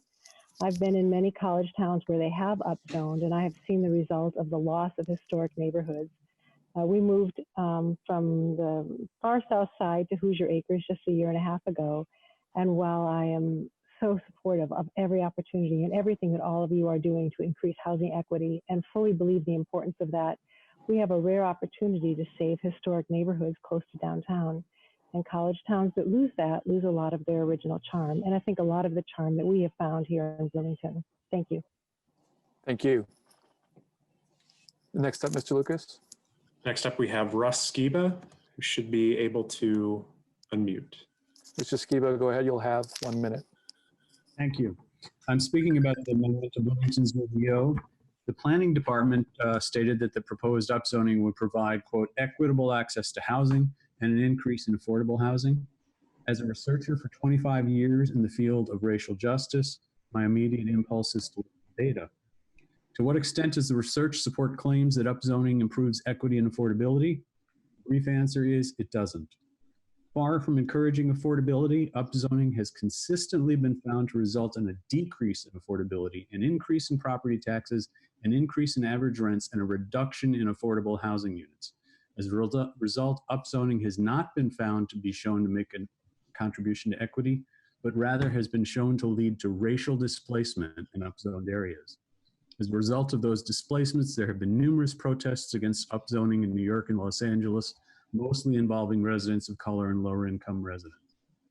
With the recent removal of the homeless encampment from Seminary Square, this represents a disturbing pattern of arbitrary and hurried policymaking on the part of the mayor's office. That's your time. I'm sorry. Thank you. Mr. Lucas, next up. Next up, we have Greg Alexander, who should be ready to comment. Mr. Alexander, you have 1 minute. Please go ahead. Hello, thanks. Yeah, I'm Greg Alexander. These two parallel narratives on housing demonstrate something we shouldn't forget. There are some people who just do not show up at city council meetings.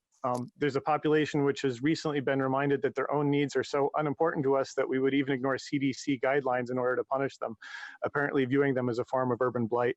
They do not have enough trust in you to spend the time to come here when their residences have just been destroyed. We should worry about restoring trust in government. Please focus on people who have real reasons not to trust city government. Thank you. Thank you. Next up, Mr. Lucas. Next up, we have Nicole Johnson. Ms. Johnson, go ahead. You'll have 1 minute.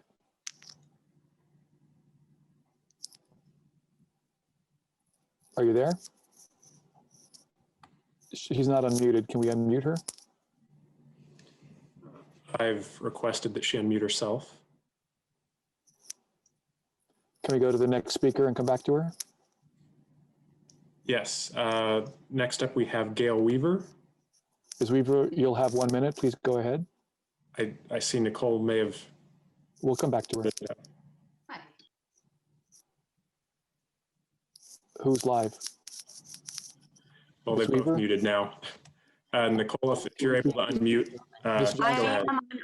I apologize for the delay. I would just like to say that I am a member, my name is Nicole Johnson. I'm a member of the Bloomington Housing Authority's Residents Council. I'm also started the Pigeon Hill Pantry. And I would like to say that I would just like to see this council do whatever is possible to get a 3-bedroom under $1,000 in this town. I'd also like to see whatever this council can do to help the people in seminary, please. I know you guys feel us.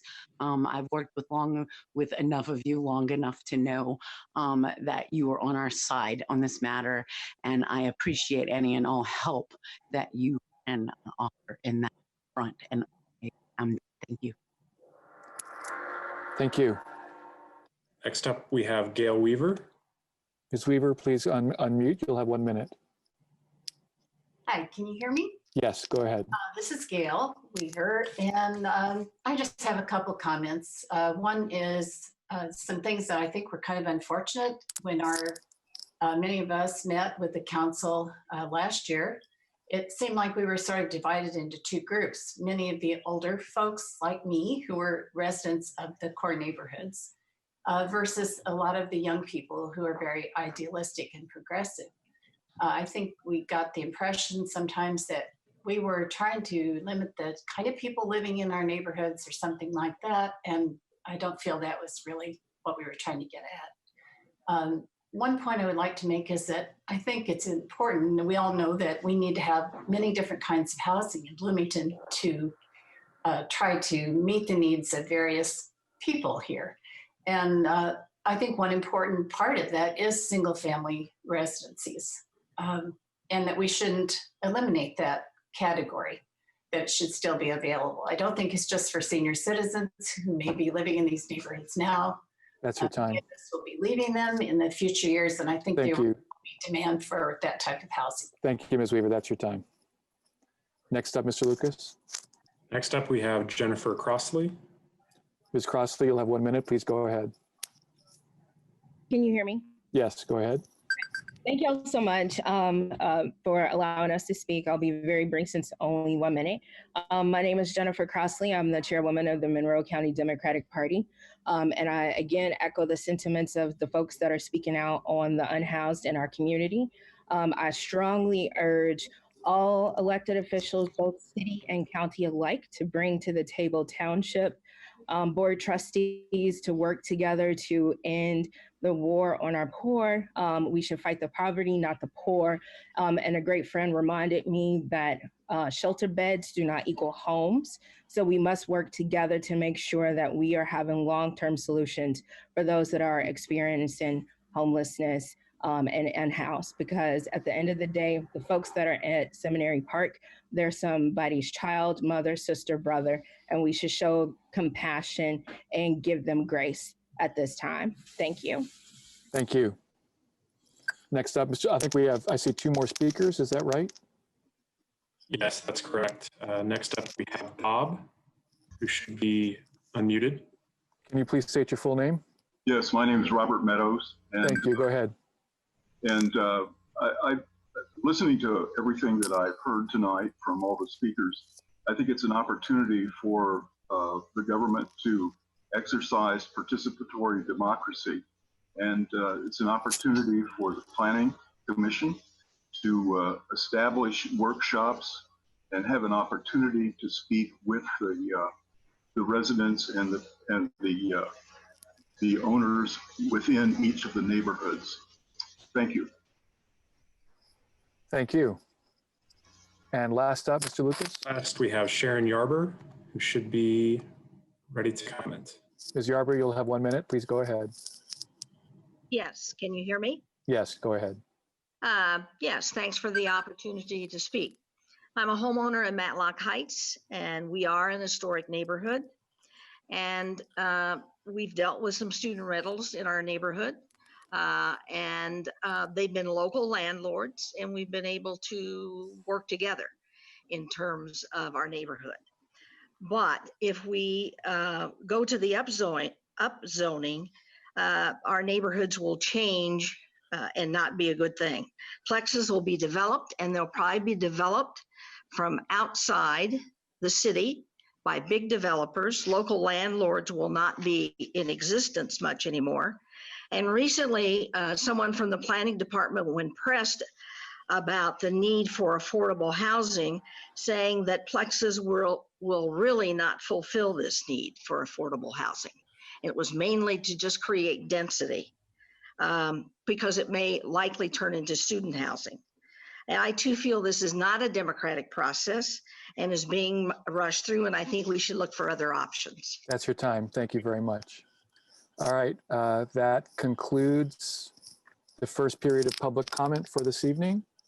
I want to thank everyone for coming and speaking tonight. We're going to move on now to the next item on the agenda, appointments to boards and commissions. Are there any appointments to boards and commissions from members? Seeing none, we're going to move on to legislation for second reading and resolutions. Madam Parliamentarian. Yes, Mr. President, I move that Resolution 2018 be introduced and read by the clerk by title and synopsis only. Second. We have a motion and a second. Will the clerk please call the roll on the motion to introduce? Yes, Councilmember Rosenbarger. Yes. Sims. Yes. Folin. Yes. Piedmont Smith. Yes. Flaherty. Yes. Smith. Yes. Sandberg. Yes.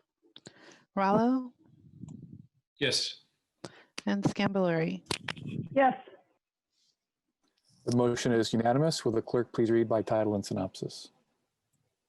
Resolution 2018 to approve and authorize the execution of a collective bargaining agreement between the City of Bloomington and the Bloomington Metropolitan International Association of Firefighters, Local 586. The synopsis is as follows. This resolution approves and authorizes the execution of a 4-year collective bargaining agreement between the City of Bloomington and the Bloomington Metropolitan International Association of Firefighters, Local 586. The Public Safety Committee recommendation was do pass 4-0-0.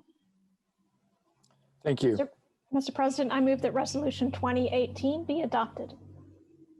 Second. All right, 2018 on the table. Who is here to speak on this issue? Philippa Guthrie, Corporation Counsel. Thank you. Hello, Ms. Guthrie, welcome. Thank you. Please go ahead. I was the team leader for the administration's team during the bargaining sessions, and I wanted to thank the fire union for making it a very pleasant experience, and we think we've come out with a great result. So as the synopsis said, this is a 4-year contract, so it would begin in 2021 and run through 2024. We began bargaining in May, and the union voted. We reached agreement in October, and the union voted on it at the end of October. The substantive changes I just wanted to highlight. The overall estimated cost is $1,946,339 over the life of the contract, so all 4 years. The base salary percentages will go up in 2021. It's a 1% increase, and each year after that, it's a 2% increase. Longevity is one of the biggest changes. It used to, the existing contract that runs through the end of this year had an $800 longevity payment starting in the second year, and then it went up by several hundred every few years. And we wanted to rationalize that, so we agreed to change that to starting $400 a year in year 2, and then $100 per year after that to make it a more logical progression. And it would end in year 19 at $2,100 as a longevity payment. The biggest change to longevity was that in year 20 and beyond, we increased the amount of longevity pay for those years to $12,500 a year. But the payment that each employee would get is $3,750, and I'll explain how that would work. The pension fund, the state pension fund calculates the pension rates by adding the base salary of a first-year firefighter, firefighter first class, and adds the longevity payment, and then the payment that the city makes is calculated on that added figure. The firefighter first class salary would be $54,625 base pay. You would add the $12,500 and then calculate the 4% that we owe to pay to the pension each year.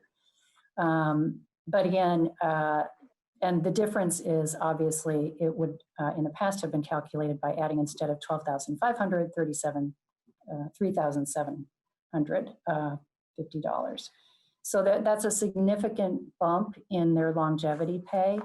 And I think that was one of the reasons that the contract passed, because we wanted to be sure that we could be competitive in taking care of firefighters in their retirement. Certification pay was changed, and the number of certifications you can get. These are specialty certifications. It was increased from 29 to 51, and it's $100 per certification per year, up to 15 certifications. So a total of $1,500 per year if you got 15 certifications. Command appointments are appointments that are made by the fire chief to serve special roles. We made a few changes there. We added several: squad driver, squad officer, and shift logistics technician, which were based on specific needs that the fire department has. And several were retired: shift investigator and air mask technician, for example, because they are not needed. And compensation amounts have shifted around a little for those command appointments. We removed what had been a cap per year on any kind of additional pay for these things that I've just mentioned, and the cap was $4,800. And we removed that cap to encourage officers at a higher rate of pay and longevity, to encourage them to take on additional roles that might include additional pay. Acting pay was another change. Sometimes officers are asked to step into a role that is above their current rank, and the existing contract had a 60-day period during which they could be acting in that additional capacity without pay, and we reduced that to 30 days. Clothing allowance was increased from $450 to $500. That's a clothing allowance for things that the clothing that the city does not provide. We provide all of their protective and firefighting gear, but they are responsible for purchasing their dress uniforms, t-shirts, badge shirts, and duty wear, all of those things. And that is it. That is the significant changes to the contract, and we ask that you approve it. Thank you.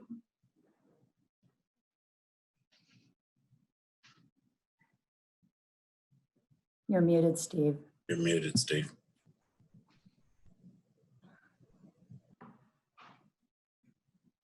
Sorry about that. Thank you for the report, Ms. Guthrie. With that, we go to the report from the committee that heard this. Who has the committee report? Thank you. I do. Sims, please go ahead. Thank you very much. The Public Safety Committee met on Wednesday, December 9th, 2020, and we heard a presentation by Ms. Guthrie.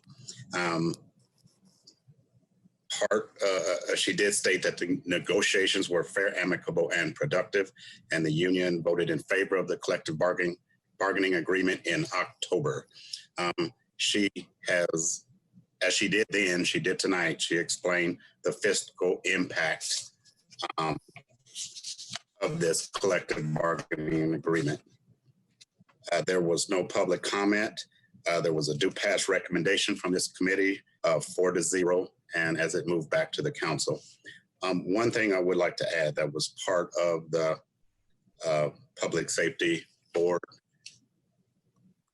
committee meeting, Chief Moore was asked to provide an estimation of the gender and racial diversity breakdown in his department, and he reported females and approximately 3 to 4% Black and or people of color in his department. They do have a plan and hope to target more gender and racial diversity moving on into the future. That's our report. Thank you. Thank you. With that, we go now to questions from council members. Anyone have a question on Resolution 2018? Last call for questions in the first round. Seeing none, we'll go to the public for comment on Resolution 2018. Is there any member of the public who would like to speak to this specific resolution? Please use the raise hand function or type into the chat and Mr. Lucas will call on you. First call for public comment.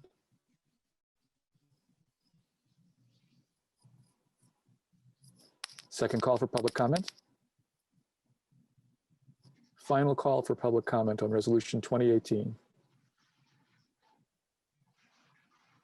Seeing none, we'll come back to the council for debate. Is there any comment from members on the resolution?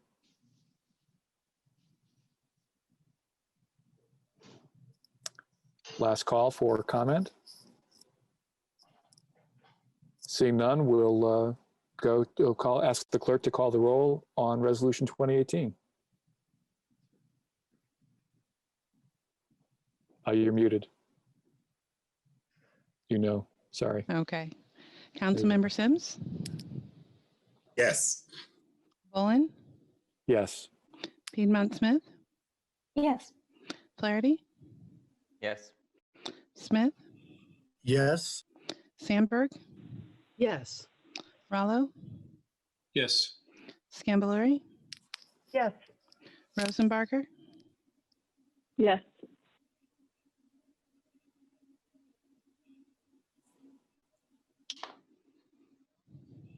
She said yes. Oh, is that everybody? Sorry. that resolution passes 9-0. I lost count. Thank you. Thank you very much. Appreciate that.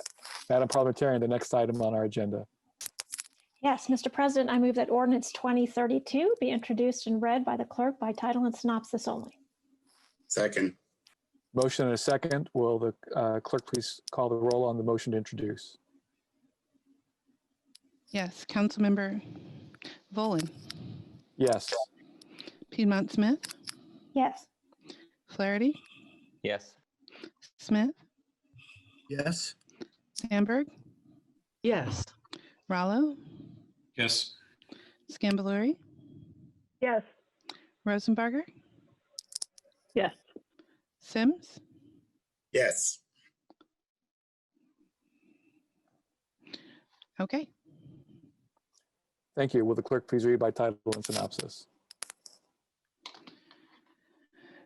Ordinance 2032, an ordinance to amend Ordinance 2022, which fixed the salaries of officers of the police and fire departments for the city of Bloomington, Indiana for the year 2021.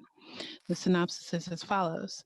This ordinance sets the minimum and maximum salary rates for all sworn fire and police personnel for the year 2021 in accordance with council-approved collective bargaining agreements.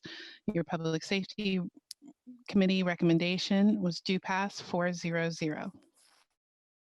Thank you. Mr. President, I move that ordinance 2032 be adopted. Second. I take it that Ms. Guthrie is here to present. No. Caroline Shaw, Human Resources Director, is here to present Ordinance 2032. Please go ahead. Good evening, council members. I am Caroline Shaw, the city's Human Resources Director, as President Bolin just said. And this evening, I'm here to present the Public Safety Salary Ordinance Amendment 2032, which replaces Salary Ordinance 2022, which fixed the salaries of officers for the police and fire departments for the calendar year 2021. And as you may recall, at the time you approved the original public safety ordinance 2022 during the 2021 budget process, I commented that I would hopefully be back prior to the end of the year to update the ordinance with any changes related to the new fire contract as soon as an agreement was reached. And that is why I'm here before you this evening. Also, please note that there are no changes on this ordinance for the police department. And since Ms. Guthrie has already reviewed the contract changes in detail, I will not repeat the details again, but rather give you a very brief summary by category for all the 2021 fire pay related changes to this ordinance. And at the conclusion of my summary, I'm happy to take questions. The base salaries of captain, chauffeur, and firefighter first class increased by 1% for 2021. Specifically, the captain's base salary will be $61,126, chauffeur will be $56,784, and firefighter first class will be $54,625. Other changes to this ordinance include the following: annual cap for additional pay eliminated, and changes to longevity pay. Perf contribution certification pay has been simplified. Mandatory training pay maxes at 8 hours. There are 3 new command appointments that were created, and those are squad driver, squad officer, and shift investigator. 2 others were eliminated. The annual clothing allowance increased, and finally, the number of days required to receive acting pay also decreased. I also echo Ms. Guthrie's appreciation to the fire negotiation team and the cordial process we had. I'm happy to take any questions at this time. Thank you. Are there questions for Ms. Shaw? Well, actually, we have to go to the committee report first. Mr. Sims? Thank you. The committee report for ordinance 20-32. This ordinance was introduced on December the 2nd and referred to the Public Safety Committee. On December the 9th, we had a Public Safety Committee meeting.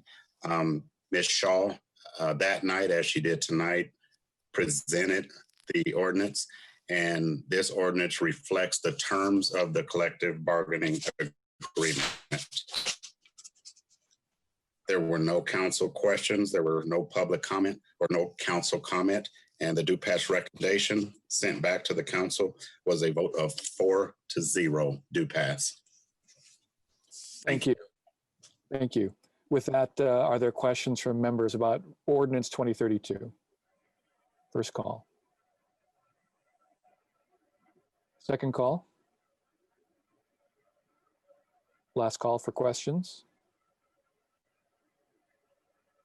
Seeing none, we'll go to the public for comment on ordinance 2032. Is there any member of the public who would like to speak on this ordinance? Mr. Lucas? Yes, I do see Paul Ash, who should be able to unmute. Please state your name. This and is Elizabeth Cox Ash. I'm the wife. And okay, please go ahead. I think we should support our firefighters and our police. Personally, my belief is they should be paid more. They do an amazing job, and I really appreciate everything that they do, and that's all I need to say. Thank you. Is there any other public comment on ordinance 2032? So we also have BMC Warder, who should be able to unmute. Please state your name. Hi there, I'm Robert McCorder Jr. I'm Vice President of the Metropolitan Union here for Bloomington Firefighters.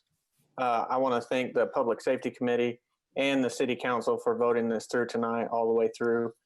We greatly appreciate it. Appreciate everyone's time and effort that went into this over the last several months, and we look forward to building on this in the future for the next 4 years that we approach. So just wanted to say that we're very grateful at the union for everybody's time, and we greatly appreciate it. Thank you. Thank you. Any other public comment on ordinance 2032? Last call for public comment on 2032. Seeing no further comment, we come back to the council for debate. Is there anyone who has, any council member with a comment on ordinance 2032? Councilmember Scambaluri. Thank you. Yes. I just briefly want to thank Ms. Guthrie and Ms. Shaw for your presentations. I appreciate it.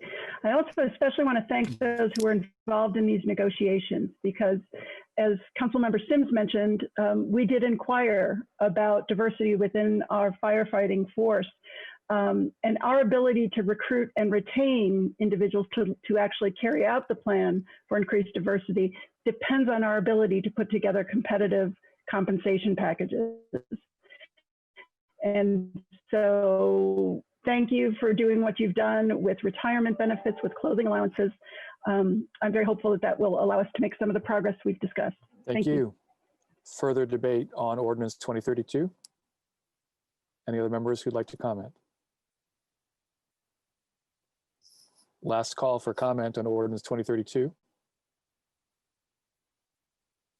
Seeing none, will the clerk please call the roll on the ordinance? Councilmember Piedmont Smith, Yes. Flaherty, Yes. Smith, Yes. Sandberg, Yes. Rallo, Yes. Scambalori, Yes. Rosenbarger, Yes. Sims, Yes. and Volin. Yes. That's a unanimous vote. Ordinance 2032 is adopted. Thank you all. Thank you very much. Madam Parliamentarian. Mr. President, I move that Resolution 2019 be read and introduced by the clerk by title and synopsis only. Second. We have a motion and a second. Will the clerk please call the roll on the motion to introduce? Councilmember Flaherty, Yes. Smith, Yes. Sandberg, Yes. Rallo, Yes. Scambalori, Yes. Rosenbarger, Yes. Sims, Yes. Volin, Yes. and Piedmont Smith. Yes. That motion is unanimous. Will the clerk please read? Resolution 2019, a resolution extending the term of Ordinance 2011 and calling for the continuation of other temporary regulations. The synopsis is as follows. This resolution extends the term of Ordinance 2011, which is set to expire under the terms of Resolution 2015 on December 31st, 2020 to August 6th, 2021. Ordinance 2011 waives certain formalities contained in the Bloomington Municipal Code related to signs and seating encroachments. The temporary suspension of these formalities has assisted the local business community as it copes with and recovers from the ongoing COVID-19 pandemic. This resolution also expresses support for the transportation and traffic engineer to issue an additional 180-day order to allow for the continued use of pickup drop-off zones. Thank you. Mr. President, I move that Resolution 2019 be adopted. Second. Here to present is, I believe, Kaisa Goodman. Yes, correct. So much, Councilmember Bolin, and thank you, council members, for your time this evening. Like Clerk Bolden mentioned, I'm speaking about Ordinance 2019, which relates to the previous ordinances 2011 passed on June 17th of this year, and Resolution 2015, which was passed on September 23rd of this year. Just for some background, like Clerk Bolden mentioned, this resolution does two main things. It suspends normal rules relating to signage, outdoor seating, and street closures, which have allowed for the pickup drop-off zones of 15-minute free parking, parklets, and the intermittent closure of Kirkwood for outdoor dining. It also expresses the council's support for a continuation of the pickup drop-off zones through another 180-day order from the Planning and Transportation Department. Just for some background, the Department of Economic and Sustainable Development conducted a survey in November of this year, looking specifically at the effectiveness of the pickup drop-off zones and the impact of COVID on downtown businesses. A few key findings which relate to this resolution. Of the 22 businesses surveyed, the mean decrease in gross sales in August and September in 2020 compared to the same months in 2019 was 39%. 55% of businesses surveyed said the pickup drop-off zones have been helpful to their business, and none said they have been harmful. 91% of the businesses surveyed supported extending the pickup drop-off zones into 2021. I do have a full report relating to this survey, and I'm happy to provide it to anyone who is interested in seeing it. Based on this feedback, the administration recommends continuing the pickup drop-off zones in the downtown area. Additionally, when it comes to the parklets and the intermittent Kirkwood closures for outdoor dining, we continue to work with local businesses and business groups to help offset the economic duress caused by the pandemic, including ongoing conversations about how best to implement these measures. The current plan is to extend the parklets into early 2021 for restaurants who feel they can still get use out of them despite the cold weather. From there, we will work to retool the program for the spring with the goal of being nimble and responsive to feedback. As far as the process for this extension, the extension of the measures in Resolution 2019 is a three-part process. In addition to the Council's input tonight, the Planning Commission voted unanimously on Monday to waive the related signage fees. And then, as mentioned previously, Planning and Transportation staff will need to sign another 180-day order that will go into effect after the current order expires. This would be from February 7th, 2021 to August 6th of 2021. With the completion of all of these measures, the pickup drop-off zones will continue without interruption up to through August 6, 2021, or when the Council decides these adjustments are no longer needed. Based on this data and other feedback we've gotten from businesses and business groups, and due to the unrelenting nature of the pandemic, I do strongly recommend the passage of Resolution 2019, and I'm happy to answer any questions. Thank you, Ms. Goodman. With that, was there a report from a committee on this item? If none, we'll go. Okay, we'll go straight to questions from members. Councilmember Rallo. Thank you, Ms. Goodman. I was wondering maybe a little more detail about any modifications to the parklets or the pickup zones. It sounds like there's a dialogue between ESD and the businesses. So obviously we can accommodate some businesses better than others, right? And so it sounds like there's overall satisfaction, but are there any businesses that feel as though we haven't accommodated them or we can't, and for various reasons because of, it affects street closures and that sort of thing? Thank you, Councilmember Mello. We're talking about a few different adjustments here. When it comes to the pickup drop-off zones and the parklets, we have worked to make adjustments as far as the location and the duration of those, depending on the reactions of the businesses around them and the restaurants who use the parklets. So I wouldn't say there's been dissatisfaction with that because we've made the adjustments as requested. With the Kirkwood closures, we have worked primarily with the Kirkwood Community Association, and we have asked for them to gain consensus for each of the blocks about whether or not they should be closed in any given week. I would not say that there's been a 100% agreement, but there has generally been a strong agreement about whether the block should be open or closed on any given week. And I do want to note that right now there are no current Kirkwood closures for outdoor dining simply because of the weather, though I expect those may resume in the spring.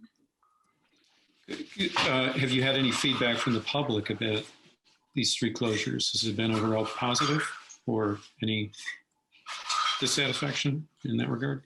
We have received a few comments online, and I would say it has been mostly positive, but there are some people who do feel that it limits the ability to drive on Kirkwood. Okay, thank you. Thank you. Any other questions on Resolution 2019?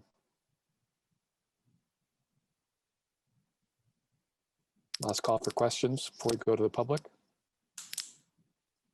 Seeing no more questions, we'll go to the public for comment. Is there any member of the public who would like to comment on Resolution 2019? Please use the raise hand function or type into the chat. First call for public comment. Mr. Lucas, is there anyone? I don't see anyone at the moment, no.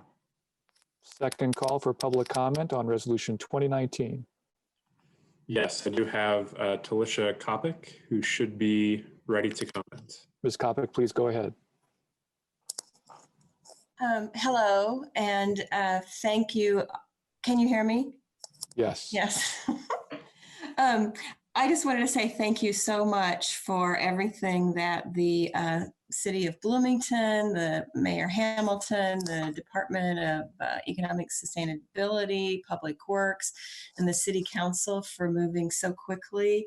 And it's been very important for our downtown business environment and customer convenience of being able to kind of battle the pandemic, but still be able to function and do so safely. And I just wanted to let you know that everyone's very appreciative of all the work. Kaisa's done a great job of going door to door to talking to different people. And just wanted to say thank you very much. Thank you. Further public comment on resolution 2019. Yes, next up we have Nathan Muchler, who should now be able to unmute. Mr. Muchler, go ahead.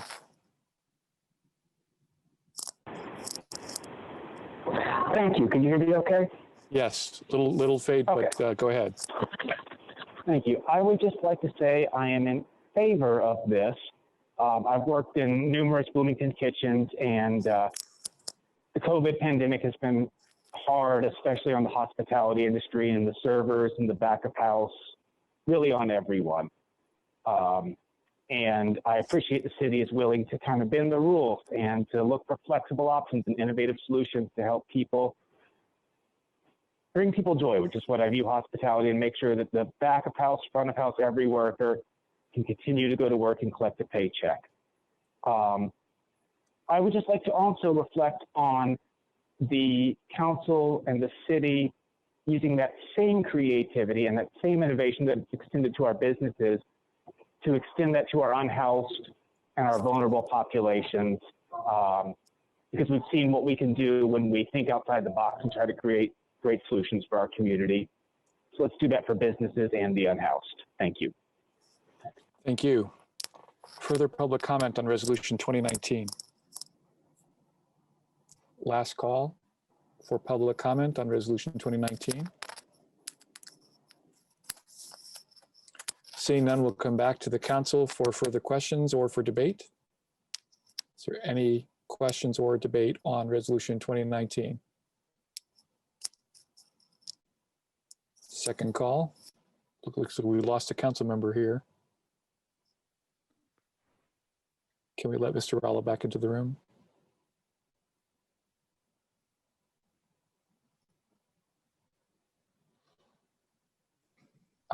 Final call for, I see Councilmember Sims. Go ahead.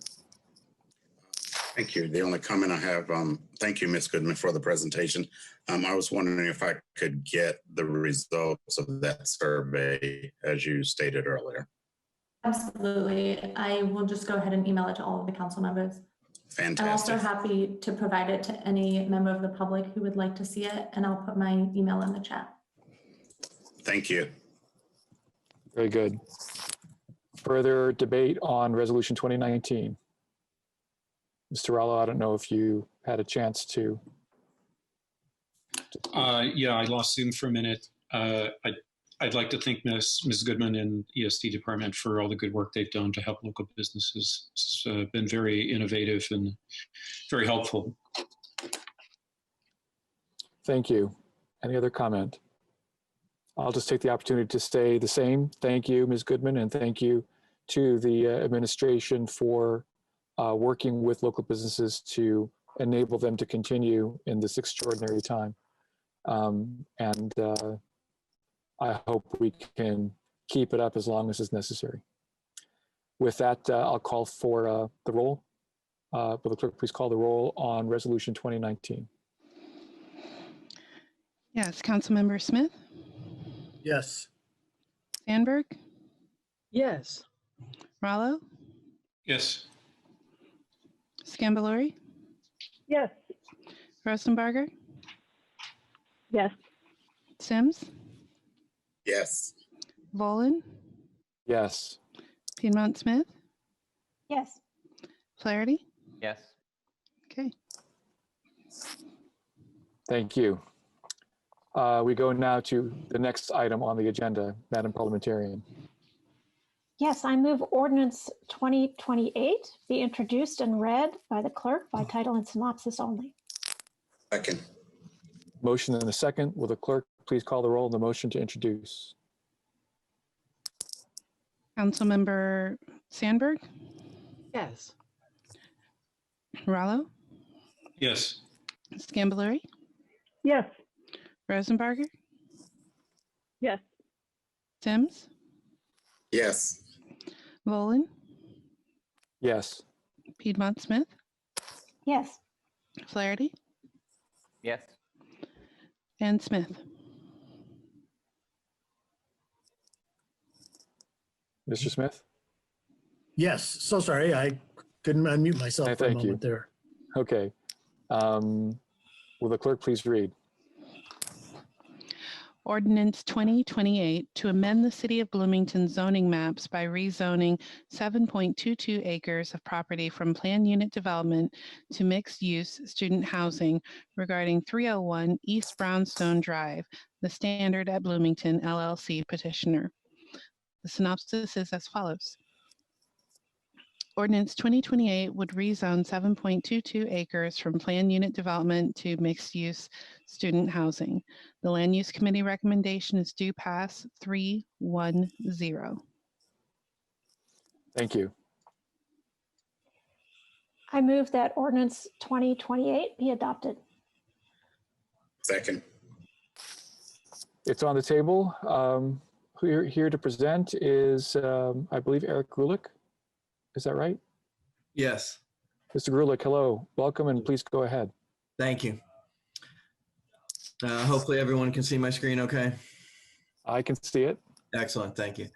So as mentioned, this is a request for the Standard at Bloomington to rezone a 7.2 acre property from a planned unit development to the new mixed-use student housing district. So this site is located on East 14th Street. It's currently been developed with the brownstone terrace apartments. This is a high-density multifamily residential type development.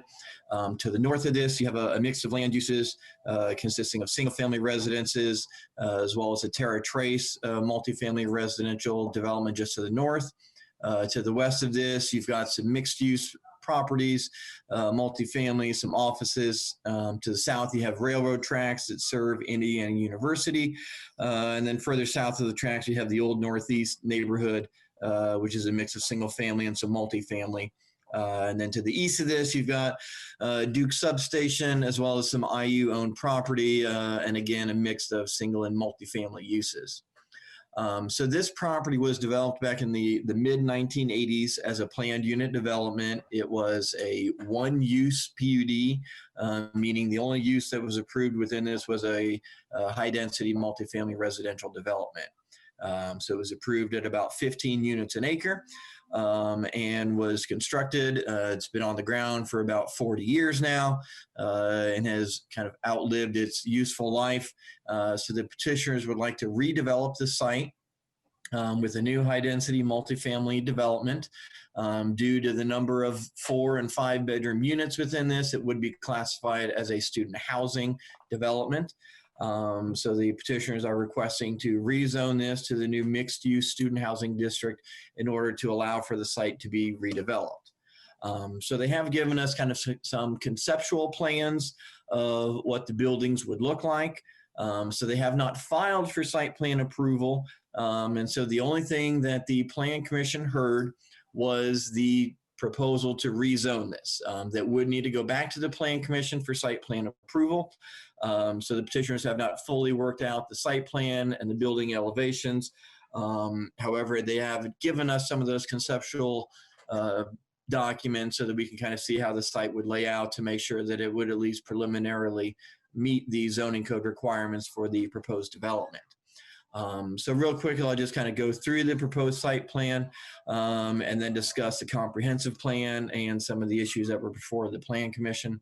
So the site would be redeveloped with 3 buildings that would face 14th Street to the north. There is a little bit of frontage on Dunn Street to the east of this site. The property has about 50 feet of elevation change as you go from east to west across the site. So it slopes downhill as you go west on 14th Street. So this rendering is looking east along 14th Street. So you can see how this goes from kind of a 2-story development to a 5-6-story building behind that. And then again, another separated 5- and 6-story building. There would be a parking garage in the middle of the site that would have parking spaces for about 680 parking spaces. So the proposed petition as it stands right now would have just a little bit over 400 units, just slightly over 1,000 bedrooms. The proposed height would fall within the 6 stories and 75 feet that is allowed within the mixed-use student housing district. So you can see here kind of a rendering showing the proposed building as well as some of the existing buildings that are in the area. You've got the Terra Trace apartments that are in the foreground here. These are 2- and 3-story kind of buildings. To the north of this, or I'm sorry, to the south of the site, and kind of the background, you can see the downtown and then some of the old northeast neighborhood. So as I mentioned, they did give us a site plan just to make sure that we could give it a cursory review of all of the standards that are outlined in the new student housing district. So far, the petition has been designed to meet all of the requirements within the mixed-use student housing district. So a couple of noteworthy things just about the proposed building and the development. The petitioners have committed to setting aside 15% of the units for affordable housing. They've also committed to achieving a National Green Building Standard silver certification for the building, which is very significant, as this would actually be a certified building. One of the few, certainly in Bloomington. So those are significant components to the proposed building as well. So right now, the site is located on a bus route. However, we are understanding that there will be some changes to the Bloomington transit route through this area, and service will just be along College Street or Walnut Street just to the west of this, which is in relative proximity to this site. The city is also proposing improvements to the 14th and Walnut intersection that will consist of a stoplight there to control that intersection. So that will be another improvement to this area. That is something that we initiated before this project. And so that will be happening regardless of whether or not this project moves forward as an improvement to that. So this is adjacent also to the IU bus route that runs along Dunn Street just to the east of this. As well as this is in very close proximity to the IU Stadium Park and Ride, which is just to the northeast of this site. So this area is designated within the comprehensive plan as mixed urban residential. So you can kind of see the site shown here.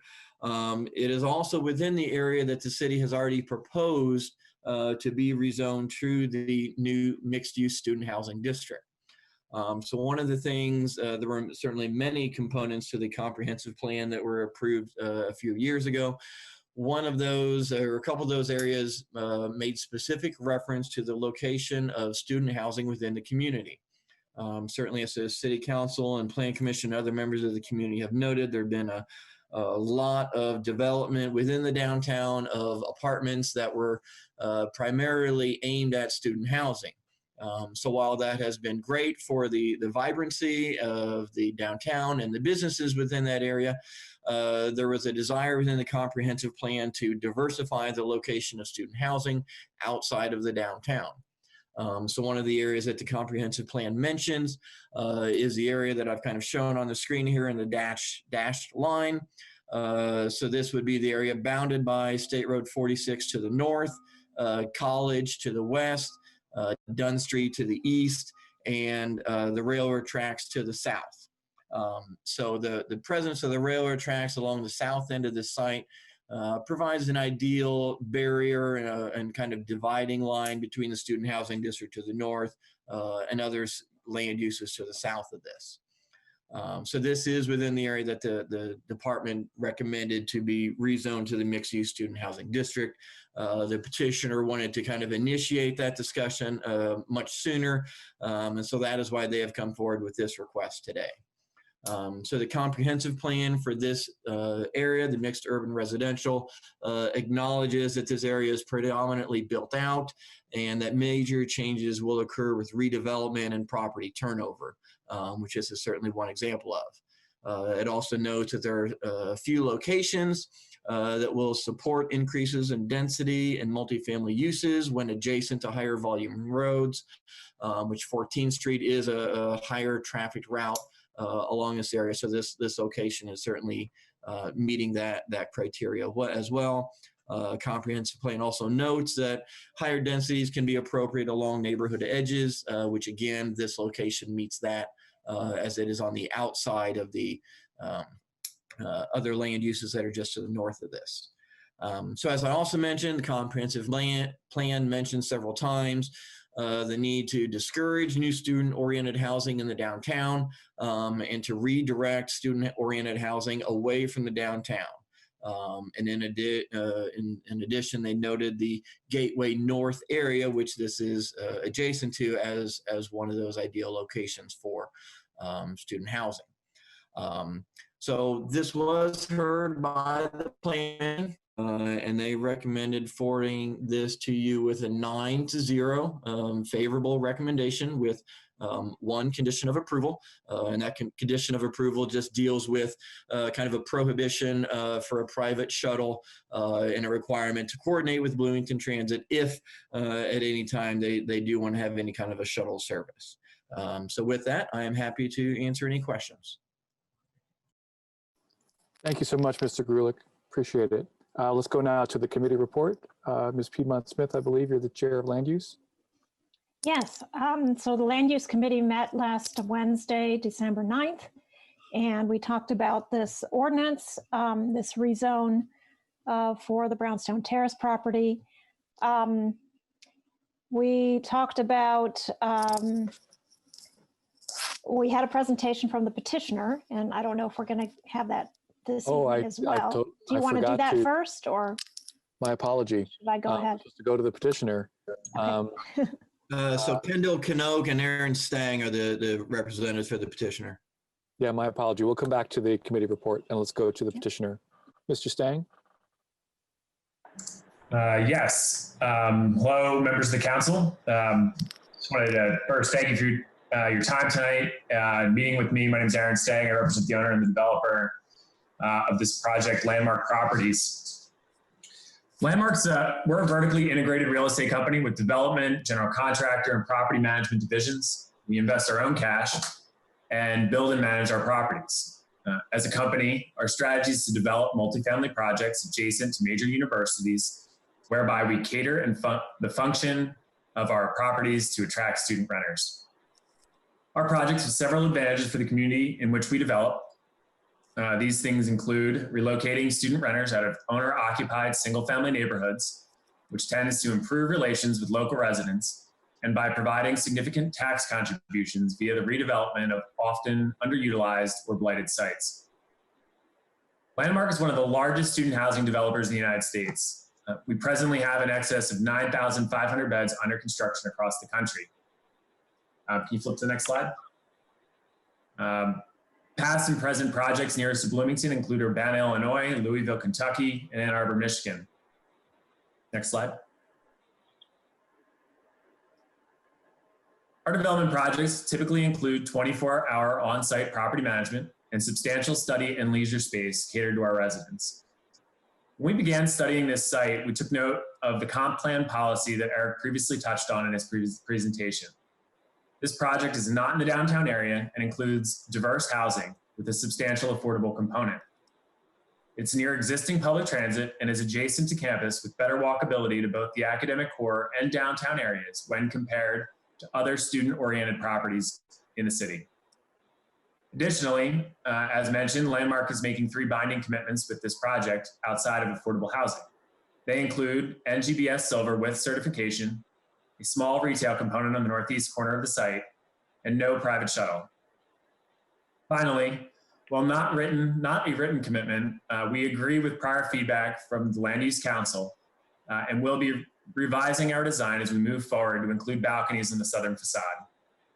On the next few slides, which we'll slowly flip through, you'll find a sampling of some of the projects we've recently developed.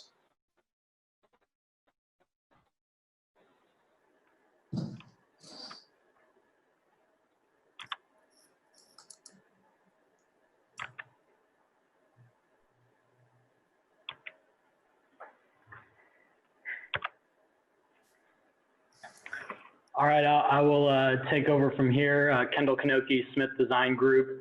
We are the local civil engineer on the project, and I just wanted to highlight some of the coordination that's got on the civil related items. So what you're seeing here on the screen is the offsite utility improvements that will need to be done for the city utilities to serve the project. So there is some sewer main upgrades that'll be done as part of this project, as well as a new water main in 14th Street.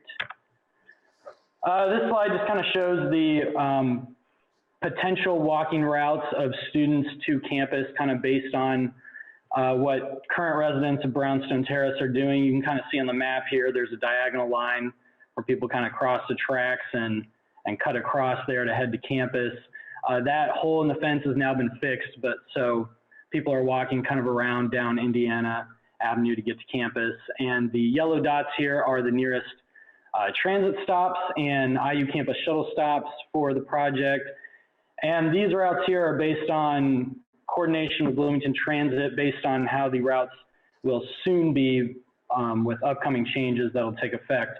They've been delayed a couple times due to COVID, but will take effect here in the coming months ahead.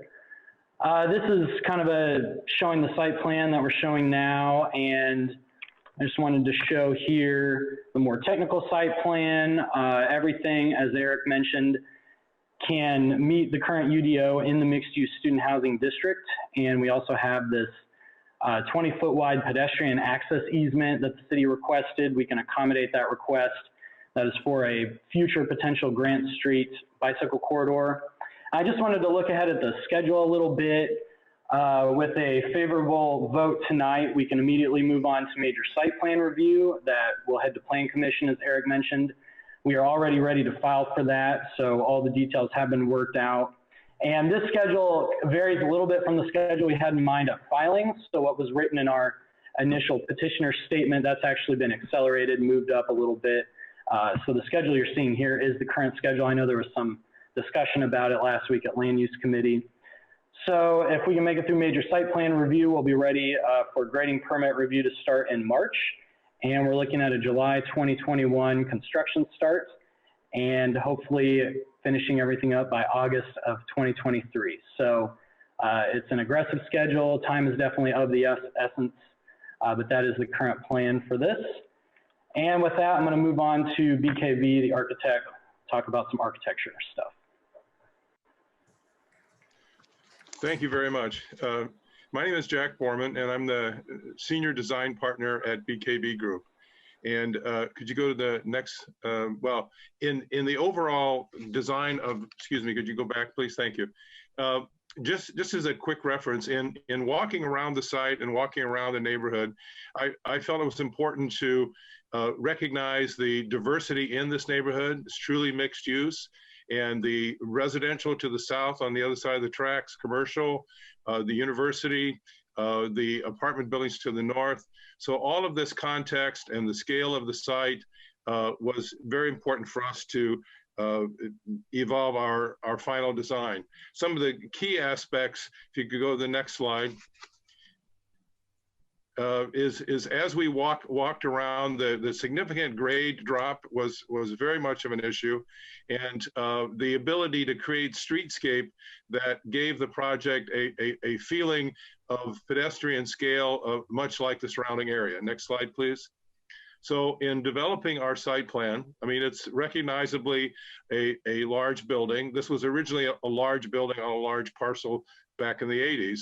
But so to address it differently, we extended the grid pattern on Lincoln and did another subdivision as you go to towards Dunn to create the 3-building composition. We also in the 2 north and south buildings, we have interior courtyards. And this is a way to control our activity space and keep the noise and other activities on site and not impacting our surrounding neighbors.